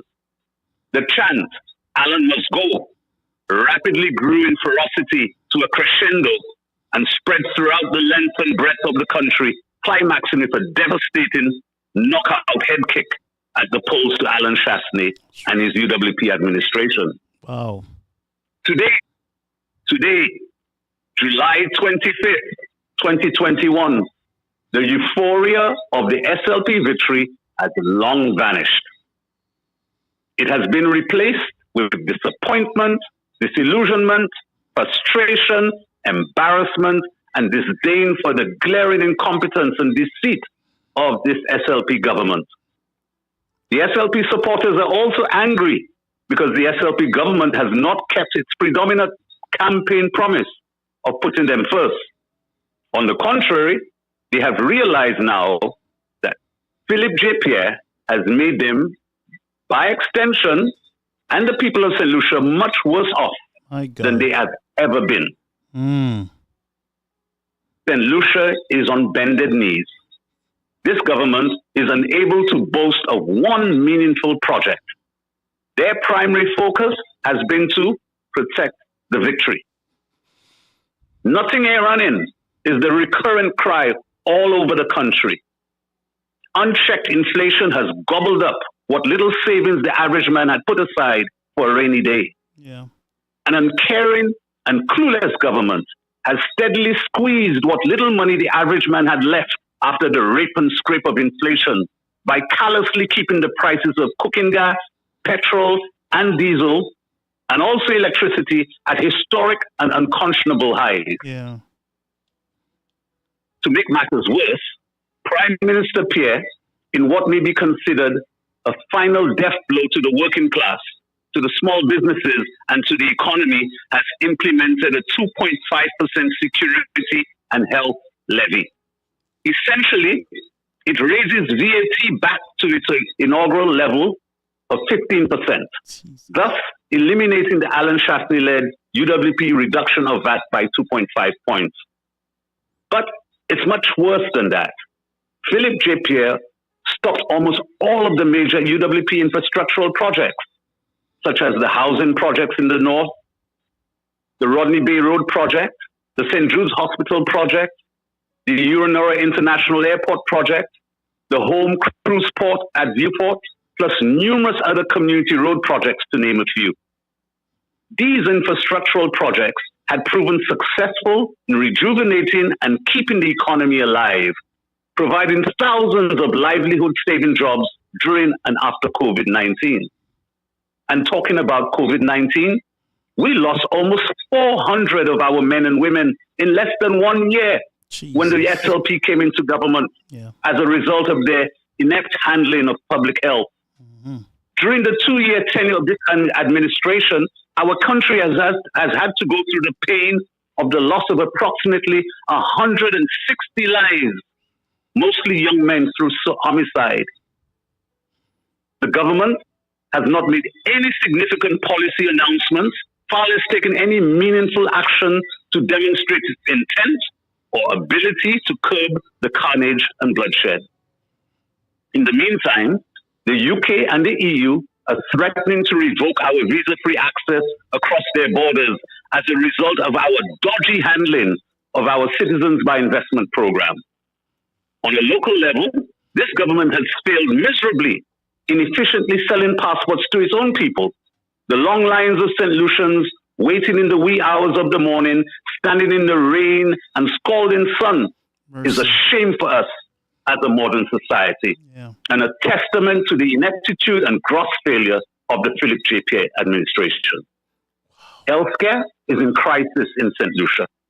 First, the SLP government decided to resume construction on the 80-year-old structure rather than complete the new modern tailor-made building for the St. Jude Hospital.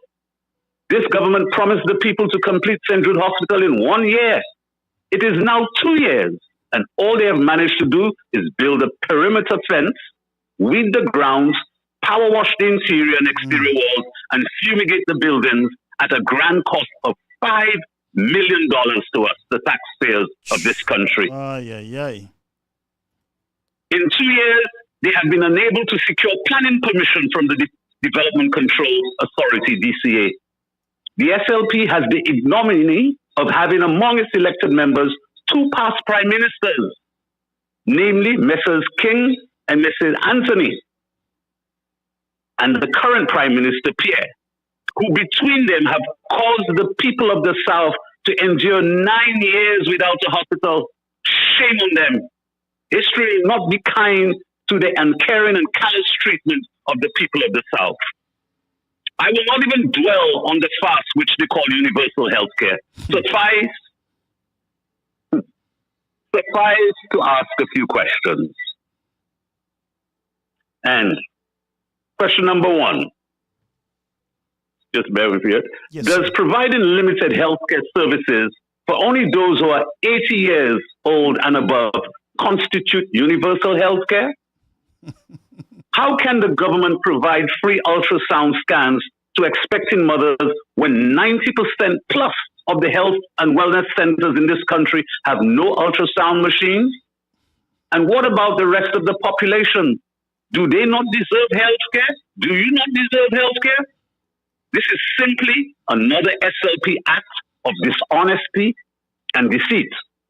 Now, what's happening with the youth economy? The program, which is another insidious Labour Party scam to reward the supporters for voting for the party in the last elections. It has proven ineffective as a stimulant to a comatose economy, another jobs for the boys ploy. Yep. Finally, it is distressing how Ernest Hilaire and his cohorts have done a huge disgrace and disservice to our all-important and once buoyant tourism industry. An industry that employs the largest percentage of the workforce. An industry that is the biggest foreign exchange earner. An industry that is the largest contributor to our gross domestic product, GDP. And the industry, which is the engine which drives our economy, it has been managed so poorly that last year we did not have a cruise ship in Port Castries from late April to September. So far this year, we have not had a port call. We have not had a port call since mid to late April. We have lost substantial airlift under this government's field marketing strategy. This has driven up the cost of air travel to St. Lucia and driven down our competitiveness in the process. The result is an anemic industry where everyone is impacted by job layoffs, loss of business, and severely reduced revenue. Our people love a good party. In the throes of the COVID-19 pandemic, the protocols implemented by the government to limit the damage to lives and livelihoods of the people caused the curtailment and, in some instances, the cessation of mass crowd entertainment, thus creating huge disaffection among the population. Therefore, it's no surprise that this devious government has tried to distract the suffering populace from their plight by spending lavishly on opulent events. Millions of dollars have been spent on social events while our roads are in the worst condition that they have ever been. Housing, it remains a perennial problem, and our visitors to Fair Helen, the number one honeymoon destination in the world, have had to contend with an international airport which leaks like a sieve. No amount of fat, rum, and chicken will end the hardship that so many St. Lucians are experiencing under this SLP government. It has been 2 years of divisive politics, more lies, slander, chest beating, boasting, and incessant failings of this government. We are fed up. Enough is enough. We are calling on Alan Shastney and the United Workers' Party to prepare to pad up. It will soon be your turn at the crease. It is time to demonstrate to the people of this country that you are now ready to face the pace. I felt that this was a brilliant piece written by James Stanislaus, and that's why I wanted to share it with us tonight. Because it encapsulates. It encapsulates, Pastor Oliver, everything that we are going through and have gone through over the past 2 years. Yes, sir. Everything. So all I can say to your listeners and the people out there, the people who are going to listen or watch this tape later on, is Alan Shastney is not the only batsman to pad up. We all need to pad up.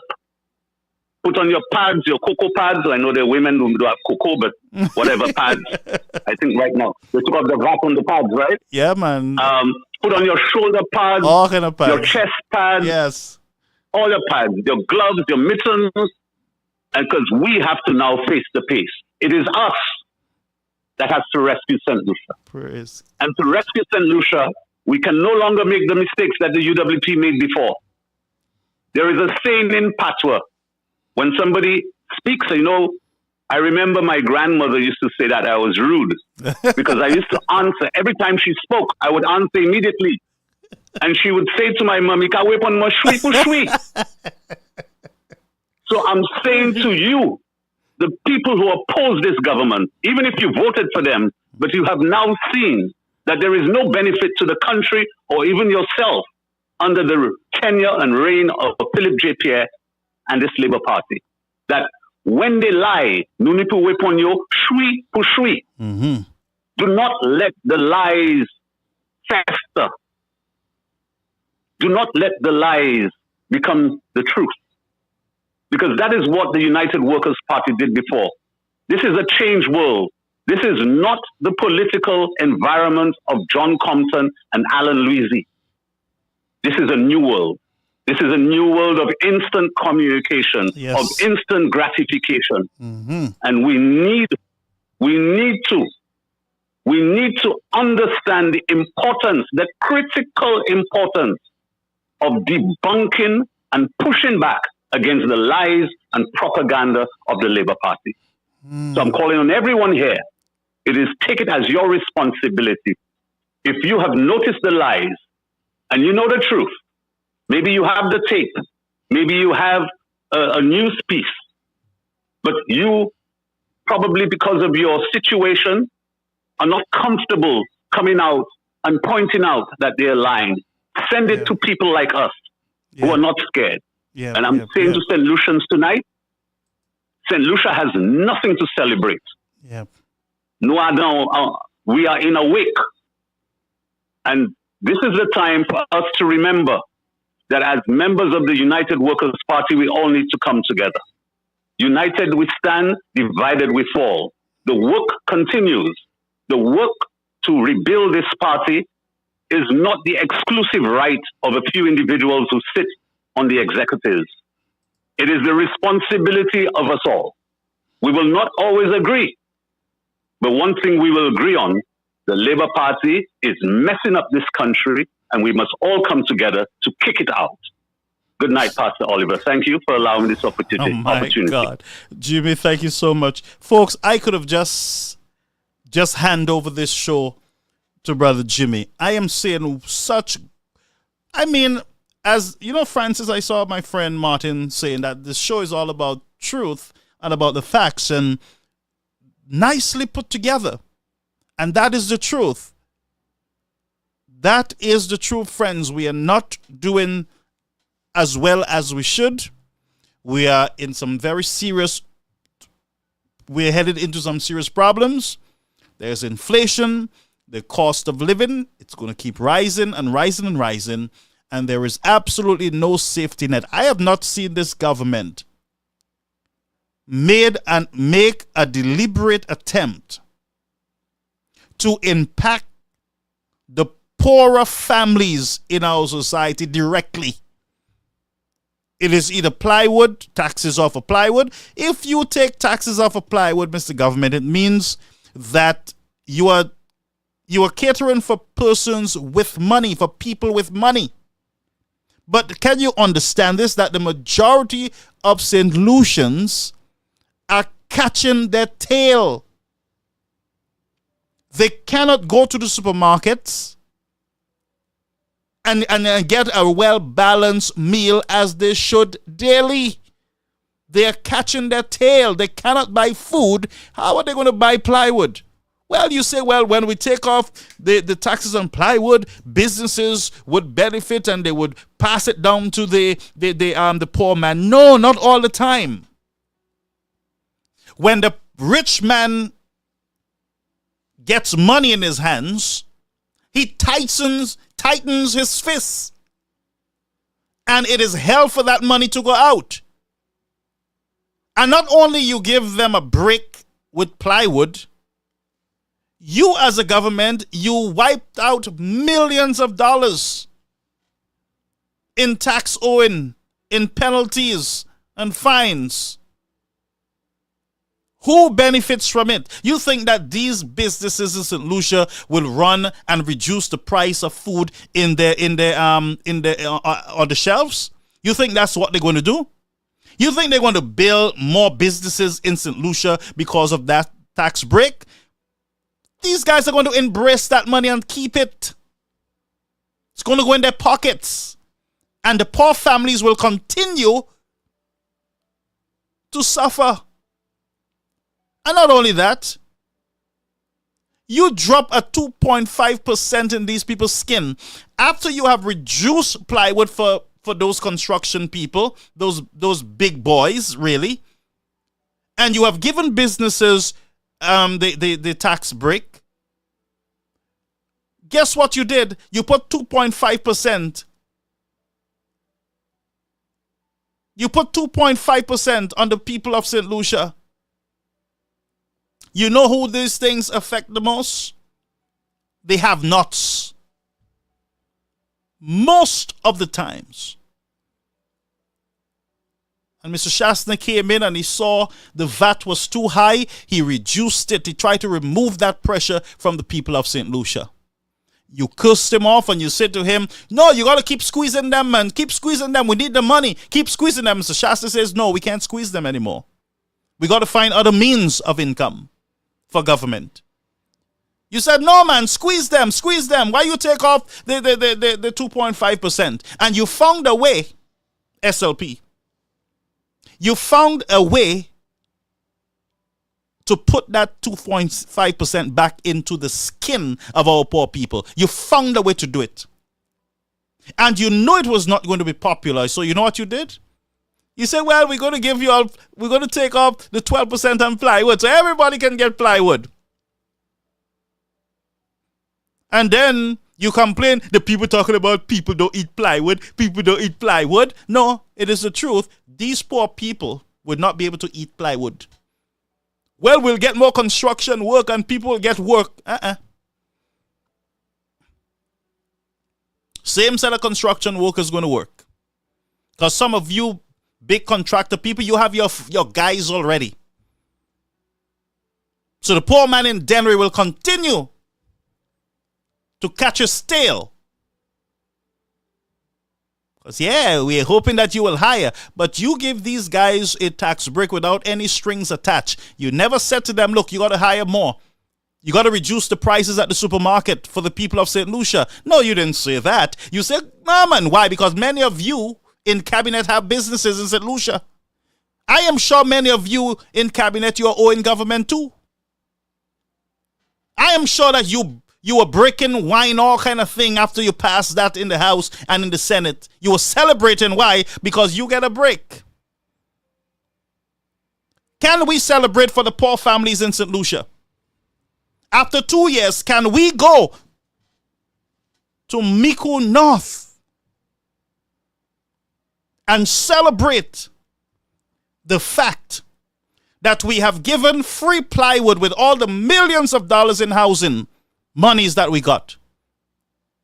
That we were able to give all these families that you think, Mr. Prime Minister, who needs plywood and galvanize, you had millions of dollars in monies to give to them. Why did you not use those millions of dollars to give poor families plywood and galvanize for free? That would have been a better option. No, you build 3 shacks in Dennery with an old piece of door, half door you pick up somewhere, a few blocks to hold it up, holes all in the side, rain comes and wet the fellas.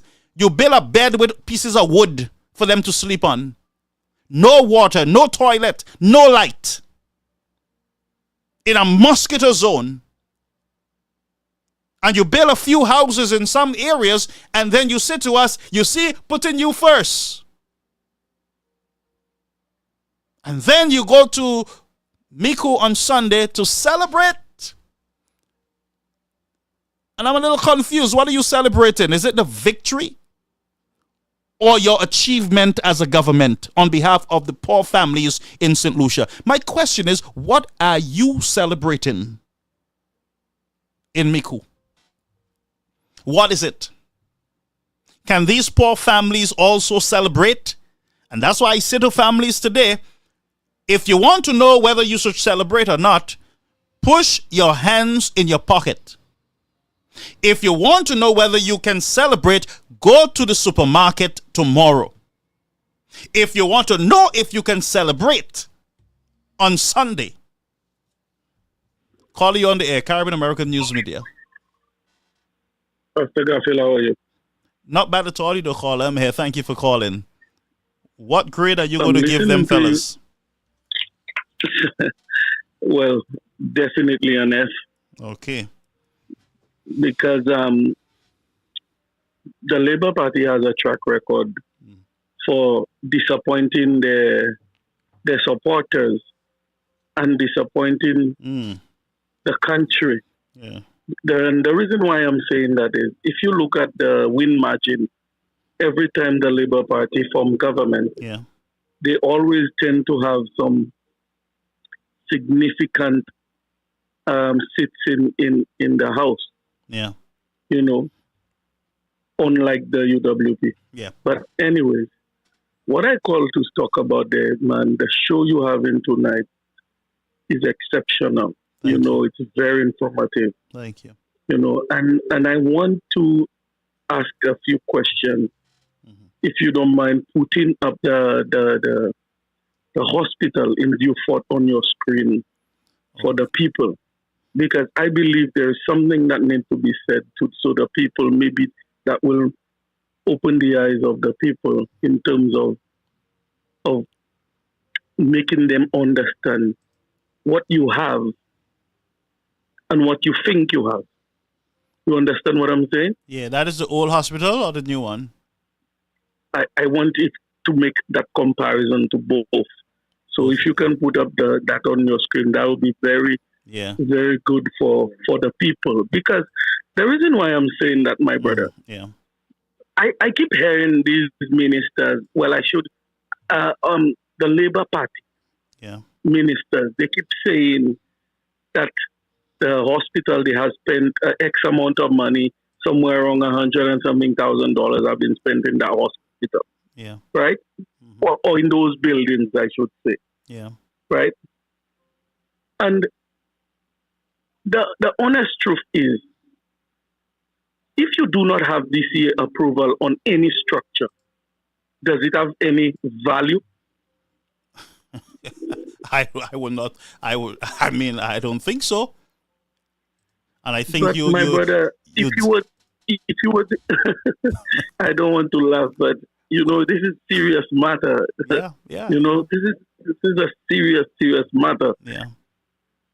If you do not have DCA approval, Pastor Garfield, how can there be a value on that building? You cannot put a value on it.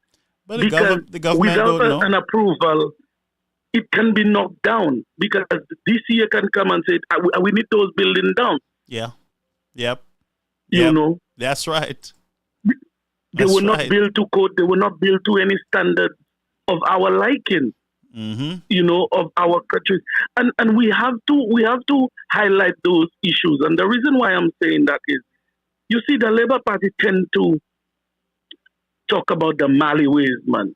And sometimes I wonder if the Mali ways does listen, to when these guys are talking, because these guys are not talking in their interest, Yeah. It's in Philip JP's own words, flashing mirrors, It's all flashing mirrors. Because if it was a Mali way building a house without DC approval, Planet would show up and have them stop. You understand? That's right. For 14 years, this nonsense has been going on, and they call it a hospital in the interest of the people. For 13 years. Yeah. Not one responsible person working at the Department of Housing or Planning, I should say, that would come and say, listen here, this needs to stop. Because all those plans that y'all have been brought forward, they cannot be approved. And here is the reason why. These guys haven't made not one press conference to actually let the public know that hence why we're not approving any of these so-called plans that these guys are bringing forward. Yeah. Because they have brought many plans forward. What they're right now they're on how many consultant companies? Maybe like that's the second, because I think Kenny Anthony had one, and now this guy bring one. You know, this guy Singh that used to manage the place. He owned that consultancy firm. Singh, I can't remember his first name. But anyway, the Singh guy who got over $49,000 a month. A month. The man took home somewhere around $11 million, and this is just payment. Yeah. This is just payment. Yeah. You know, can you believe that we are living in a society where people are actually allowing government that they employ, you know, they employ those guys to work in their interest. Yeah. And we're allowing those guys to just keep mama guying us every single year. Right? Yeah. We all know the track record of the Labour Party. You see the hypocrisy of this country, that it needs to stop. And you see, I have a problem with the incompetence of the people that we have working in our government department that head those departments. I have a problem with them. Yeah. You know, and it's high time any of these men that come there. Listen, I have to tell that whether it's Labour or UWP, my brother, you see, this thing needs to change. That's right. This thing needs to change. We want more transparency in the country. That's right. You cannot tell me departments that are supposed to be working in the interest of the country are not coming forward and give us not one piece of information as to how our money are being spent. Why is it taking so long for this hospital? And why in the first place did they allow Philip J. Pierre to even go back to this hospital? But I don't know why, caller. I'll tell you the truth, and I'm getting a little bit upset every time I think about it. These guys spoke about consulting the people and being transparent and taxpayers' money. Now you had nothing really. They say a lot of nothing to you on the St. Jude project. They drop pieces of things. They say to you, well, we're waiting for some of the buildings to be approved. Some of the buildings. What is the meaning of that? Then they say to you, well, we're waiting for DCA approval, but we just hired a firm to fix our plan so we can get approval, which means that there is nothing submitted for you to get approved as yet. So you're not waiting for DCA. You are waiting for the people that you have contracted to fix the drawings. Now, Brother Garfield, I know you to be an intelligent man, sorry. How can you go back in time to draw a plan that you know nothing about? What's the thickness of the steel that was in those walls? You don't know how they were built in the first place. The density of the concrete. You don't know, my brother. We cannot be continuing in that fashion. Brother, them fellas had already paid a company to do plans. There's already payment. Millions of dollars went out for plans. Why are we spending money at this time for plans again? Why? What is going on, government? Why are we spending money for the same thing again? Here is the issue, Brother Garfield. Here is the issue. Where are the concerned citizens? Where are the people that are concerned about how monies are being spent? Shashne was spending this. They take Mumu pills. They platinum platter. Mumu pills. Shashne. Yeah. Or everything you used to hear on a Shashne. Shashne. One again go and buy conflict of interest. Conflict of interest. Another one go and buy the Minister for Housing. Go and buy a building from his friend. And another 80-year-old building. On where? What, Shoshe Road or Chisel Street? Which one? Which one of the streets? Somewhere in Castries there. Yeah. Somewhere in Castries, yes. Exactly. Claiming that he's the most intelligent man in St. Lucia. Buying an 80-year-old building for $1.something million. That's the numbers we're hearing out there. And he still have to put another million in it. That's $2.1 or $2.2 million. Right? But my brother, if you have the land is yours. The land was valued at and I'm gonna use their figures. I don't want to use what the other administration used. I'm using their figure. Yeah. It was valued at $3.7 million. If you need $2.2 million to build a building, you can go to the bank because you have an asset that is valued way more than what you're gonna spend, and you can build a brand new building. Yeah. You can build a brand new building, and the problem is, you see, it is staring us right in the face.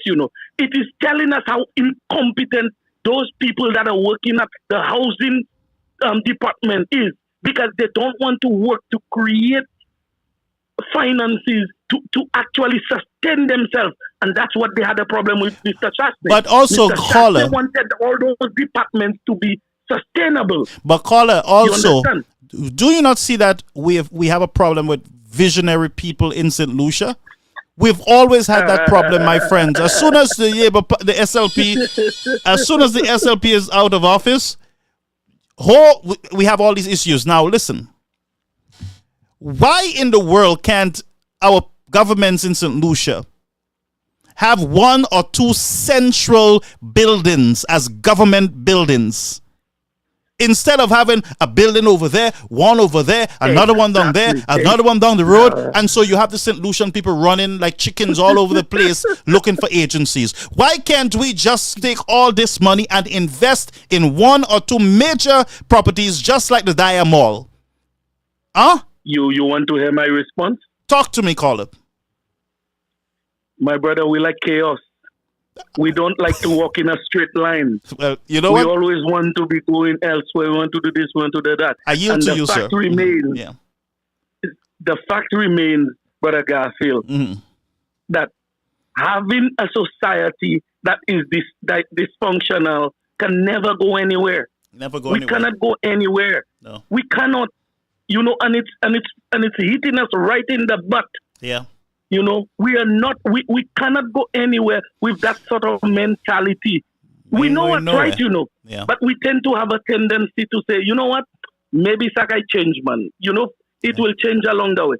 Yeah, it will change. And how is it going to change if you don't put in the work?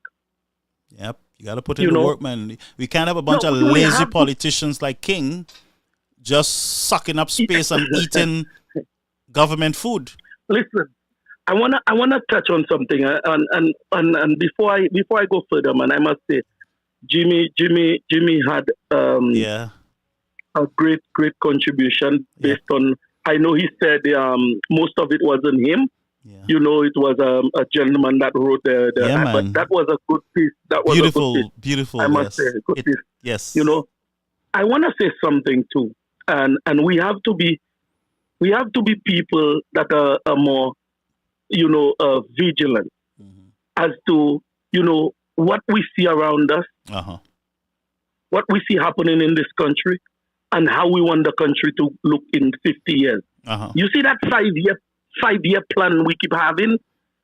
This hasn't been working in the Caribbean. No. And it doesn't work in the bigger countries. No. We've always prone to fail our own selves, Brother Garfield. Yeah. These 5-year plans don't work.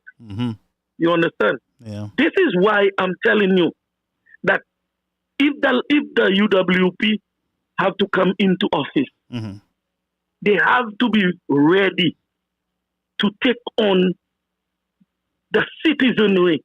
And when I say citizenry, you see a lot of these people we have in public office, whether they work directly with the government or indirectly with the government, you have to start from here.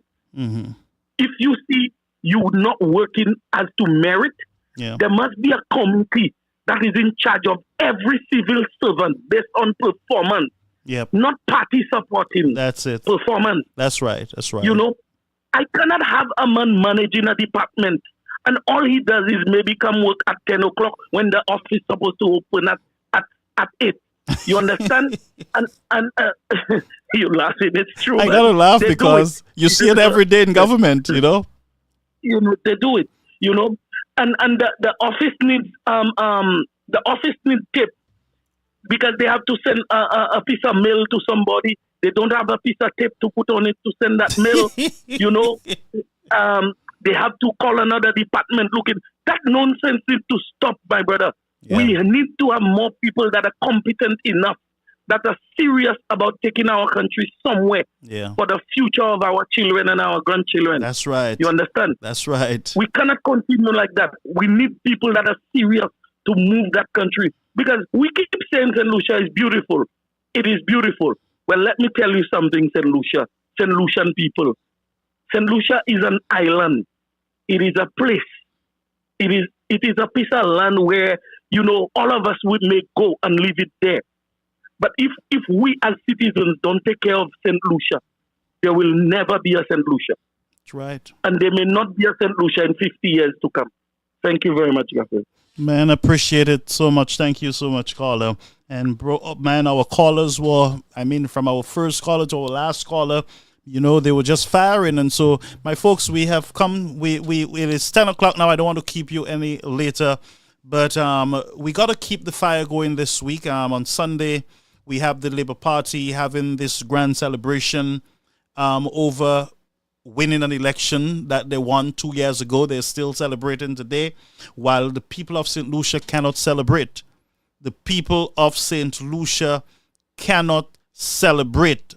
Well, some of them can. Those who work with government, those who are boyfriends or cousins with government ministers, they can celebrate. And maybe that's what they're celebrating. All the candidates are celebrating. You know, they're celebrating the fact that they can eat and they can get services when they want, and they can travel for healthcare when they want. And, you know, gas prices is nothing to them because they just need to go to the pump and fill up a government vehicle and they're okay. They, you know, everything is fine. Nothing to see here. And so they say to you, the families were suffering, man, just come and celebrate the victory. We give you some rum and some chicken. By the way, we give you free transportation from Soufriere, Grosile, wheresoever you want to come from, free transportation. What we want to do is to show the UWP that we together, we're strong, we're united. Yeah, look at us, we're doing well. But we the people know that there ain't nothing like doing well at this time. After 2 years, ain't nothing as doing well. If you want to know if you're doing well, you go and talk to poor families in the back streets of Dennery and Lakai and Limere and Olio and Belmont and Grand River and Grand Ravine and Mount Panache. If you want to know if you're doing well, you go up into those areas and talk to the farmers. You promised the farmers that you have big market in England and go plant and everything would be okay. And now they did it, and then you came back to them and said, oops, we did not see this coming, they don't want our bananas anymore. When you knew, Mr. Shastney and his team, they had already warned you all. They spoke to you all about how fragile the English market is. And then you go in with your political gimmicks and bamboozle the several of the farmers. And now nothing, nada. You gave them a few bags of fertilizers. What are they going to do with that? What are they going to put the fertilizers on? And what are they going to do with the fruit, the bananas, after they get its thing is grown? Our teachers, our first responders, you said you would give them $1,500, or you would have given them some money for their response to COVID. I don't know if they got it because they're quiet. They ain't said nothing. I don't know if there's water at the hospital anymore, because the staff, they said nothing. They keep their mouth shut. I don't know if there's toilet paper or there is tissue at the hospital, because those people who should be speaking up, they're silent, they're quiet. Our policemen, policewomen, you claim that you claim that you were sexually assaulted or whatever it is. Where are you? Where are you? Come forward and talk. What are you hiding for? Everybody's hiding like Adam and Eve in the garden hiding, but running into a snake. Where you running from? Who you running from?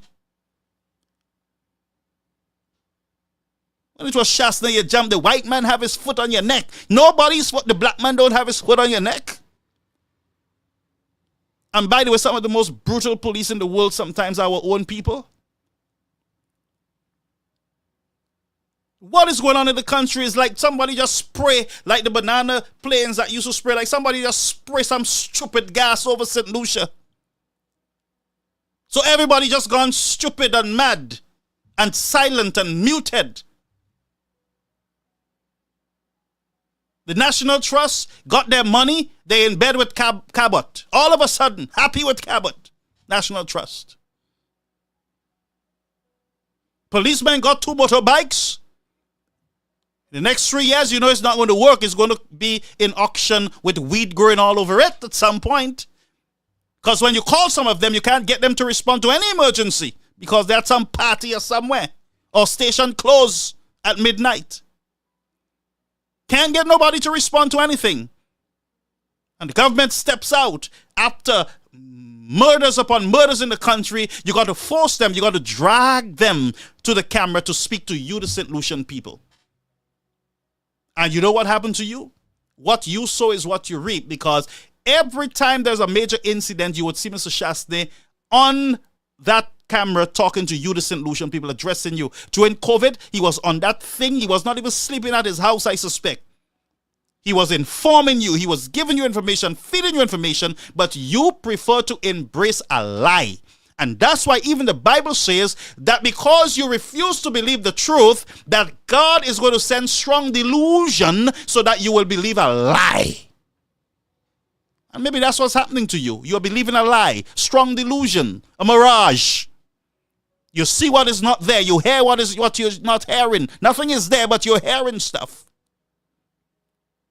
And so all you heard was, Shastney vole, guys are vole, you don't see all the money, and Shastney call us back in dogs, and mannequin, and blah, blah, blah. But some of you say, patut shaky happy, okay, the mash. So when a man said in English, well, not every dog that bark you have to say mash. You say he calls St. Lucian's a dog, he don't like us, he calls St. Lucian a dog. But some of us act worse than animals. Worse than crabs in a barrel. Can we not speak the truth for once?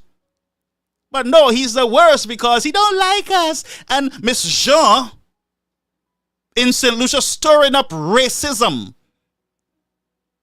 About the black, he have his foot on our necks. And he so much corruption. I saw how he mistreated Mr. King. Bunch of baloney, schmucks. And so you swallow the Kool-Aid. And some of you, Flambeau, you got so confused, you start believing the lie. Strong delusion. You, Flambeaus, started believing the lie. So you stay at home and you think that you're cutting Mr. Shastney's nose or you're cutting Guy's nose. No, you cut your own nose because Shas and Mr. Guy can eat how they want. They can eat broccoli, carrots, peas, rice, chicken, whatever they eat, them fellas can eat it. So you ain't cutting their necks. You're damaging yourself. And it is time for you to start using wisdom. And brethren, I am telling you, there are evil forces out there. And for God's sake, I say to some of you, you all must watch and pray. You're too careless. And you will believe a lie with strong delusions. And by the way, right now, the propaganda machine, they are preparing strong delusions for you. Lies. They're preparing it for you for the next polls, the next election. And because some of you are not paying attention to what is happening in your society, in your community, you're not engaged, you will believe that lie once again, God forbid. And up to this day, we can't get our airport because you believe the lie. Up to this day, we can't get a proper St. Jude's. All now so our people would have been in St. Jude enjoying themselves. Maybe I would have been the one flying the helicopter. But you believe the lie. Healthcare. Each of you would have had a card for healthcare. You could have gone to the hospital and get treatment without bothering your head about money. Cancer, no problem, go. Diabetes, no problem, go. Ulcer, go. Whatever it is, go man, get yourself checked out. You have your card. But you believe the lie. And now you have no health care except for pregnant women and 80. How many of you will live to 80? Our people are dying in the streets at 13 and 14 through gunshots. They need medical too when they're shot. And now it's not only old people who getting sick, younger people, man, coming down with all sorts of strange diseases. So I'm ranting, but we're going to close.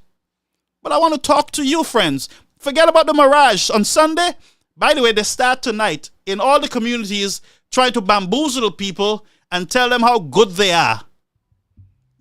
I'm the best thing for you. That's what they're telling you all.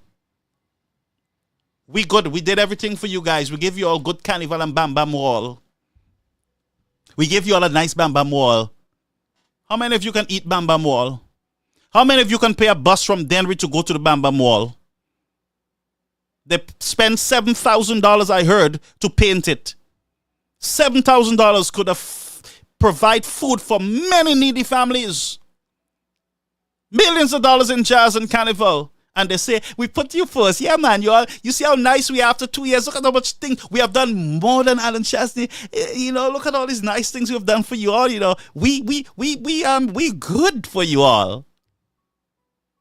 And guess what the PR lady of their party says to us? Whittila, don't go yet. Say thank you to every single person who decided that they were going to take a chance, a risk, and give this SLP, the St. Lucia Party, an opportunity to represent you. Wait. Listen again.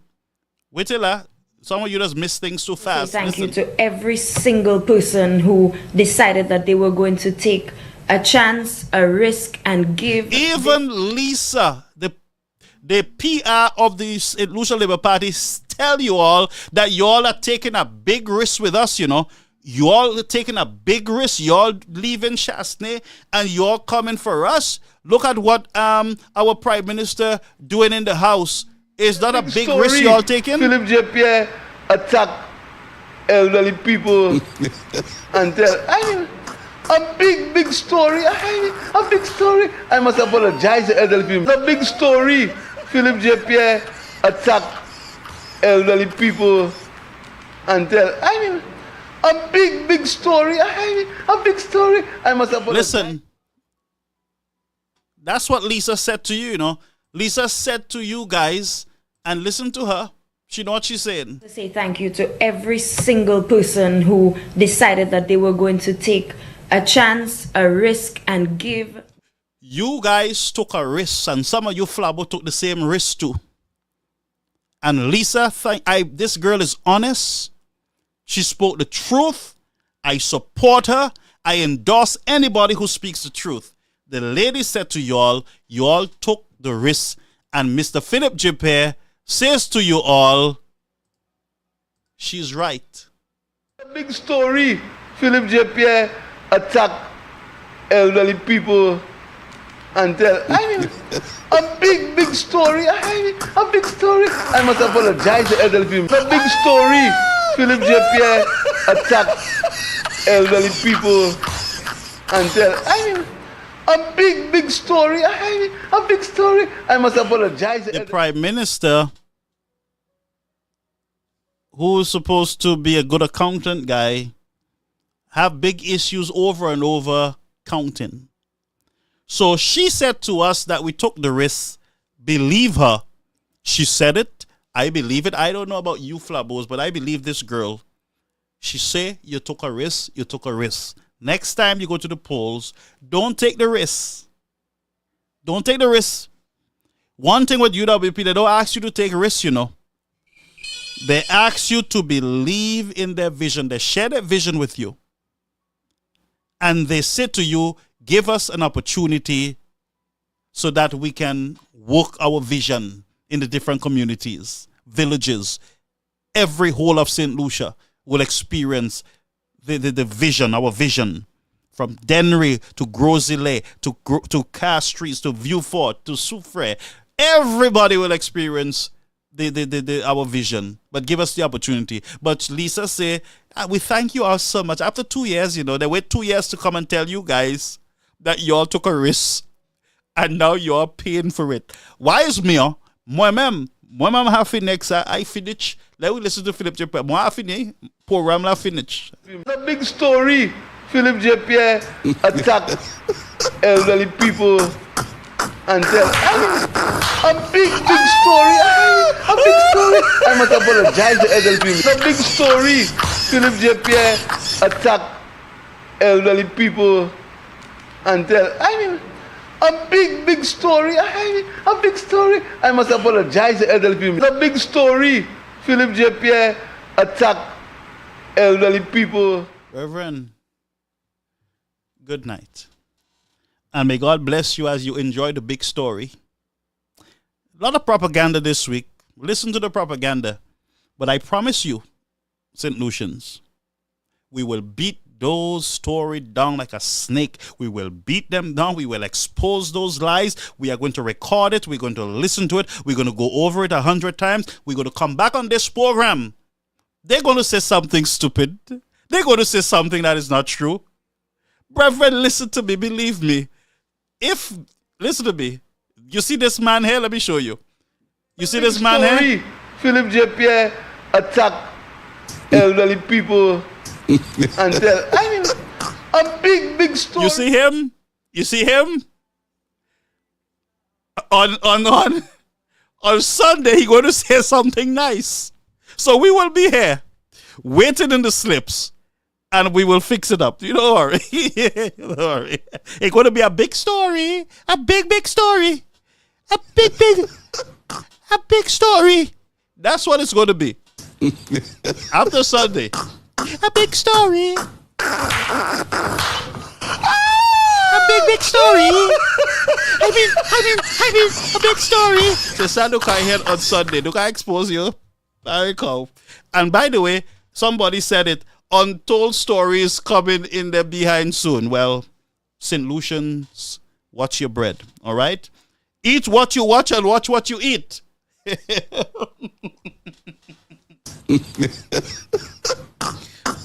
3 words. I apologize if I offend anybody. I apologize if I offended anybody tonight. Whether you are Labour, SLP, same way offend you, 3 words. I apologize. Why is me? Your Prime Minister taught me, A big story. A big story. You gotta go now, friends.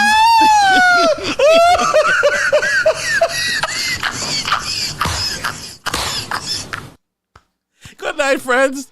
Go listen to your big story. A big story. Bells.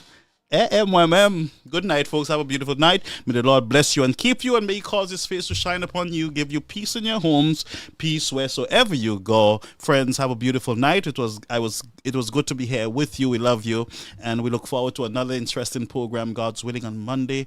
I will be traveling over to a different state, Florida. I'll let you know. We will still have our broadcast from the hotel there. We're going to stay on it. We're going to stay on it. We're going to stay on it. We are not leaving, brethren. All right? God bless you, folks. Remember, the United Workers' Party will be having a press conference tomorrow. You cannot afford to miss it. My friends, those of you who can go over to the site, please go over there, give your support, and let's keep the fire going. All right? Blessings to you, friends. Good night.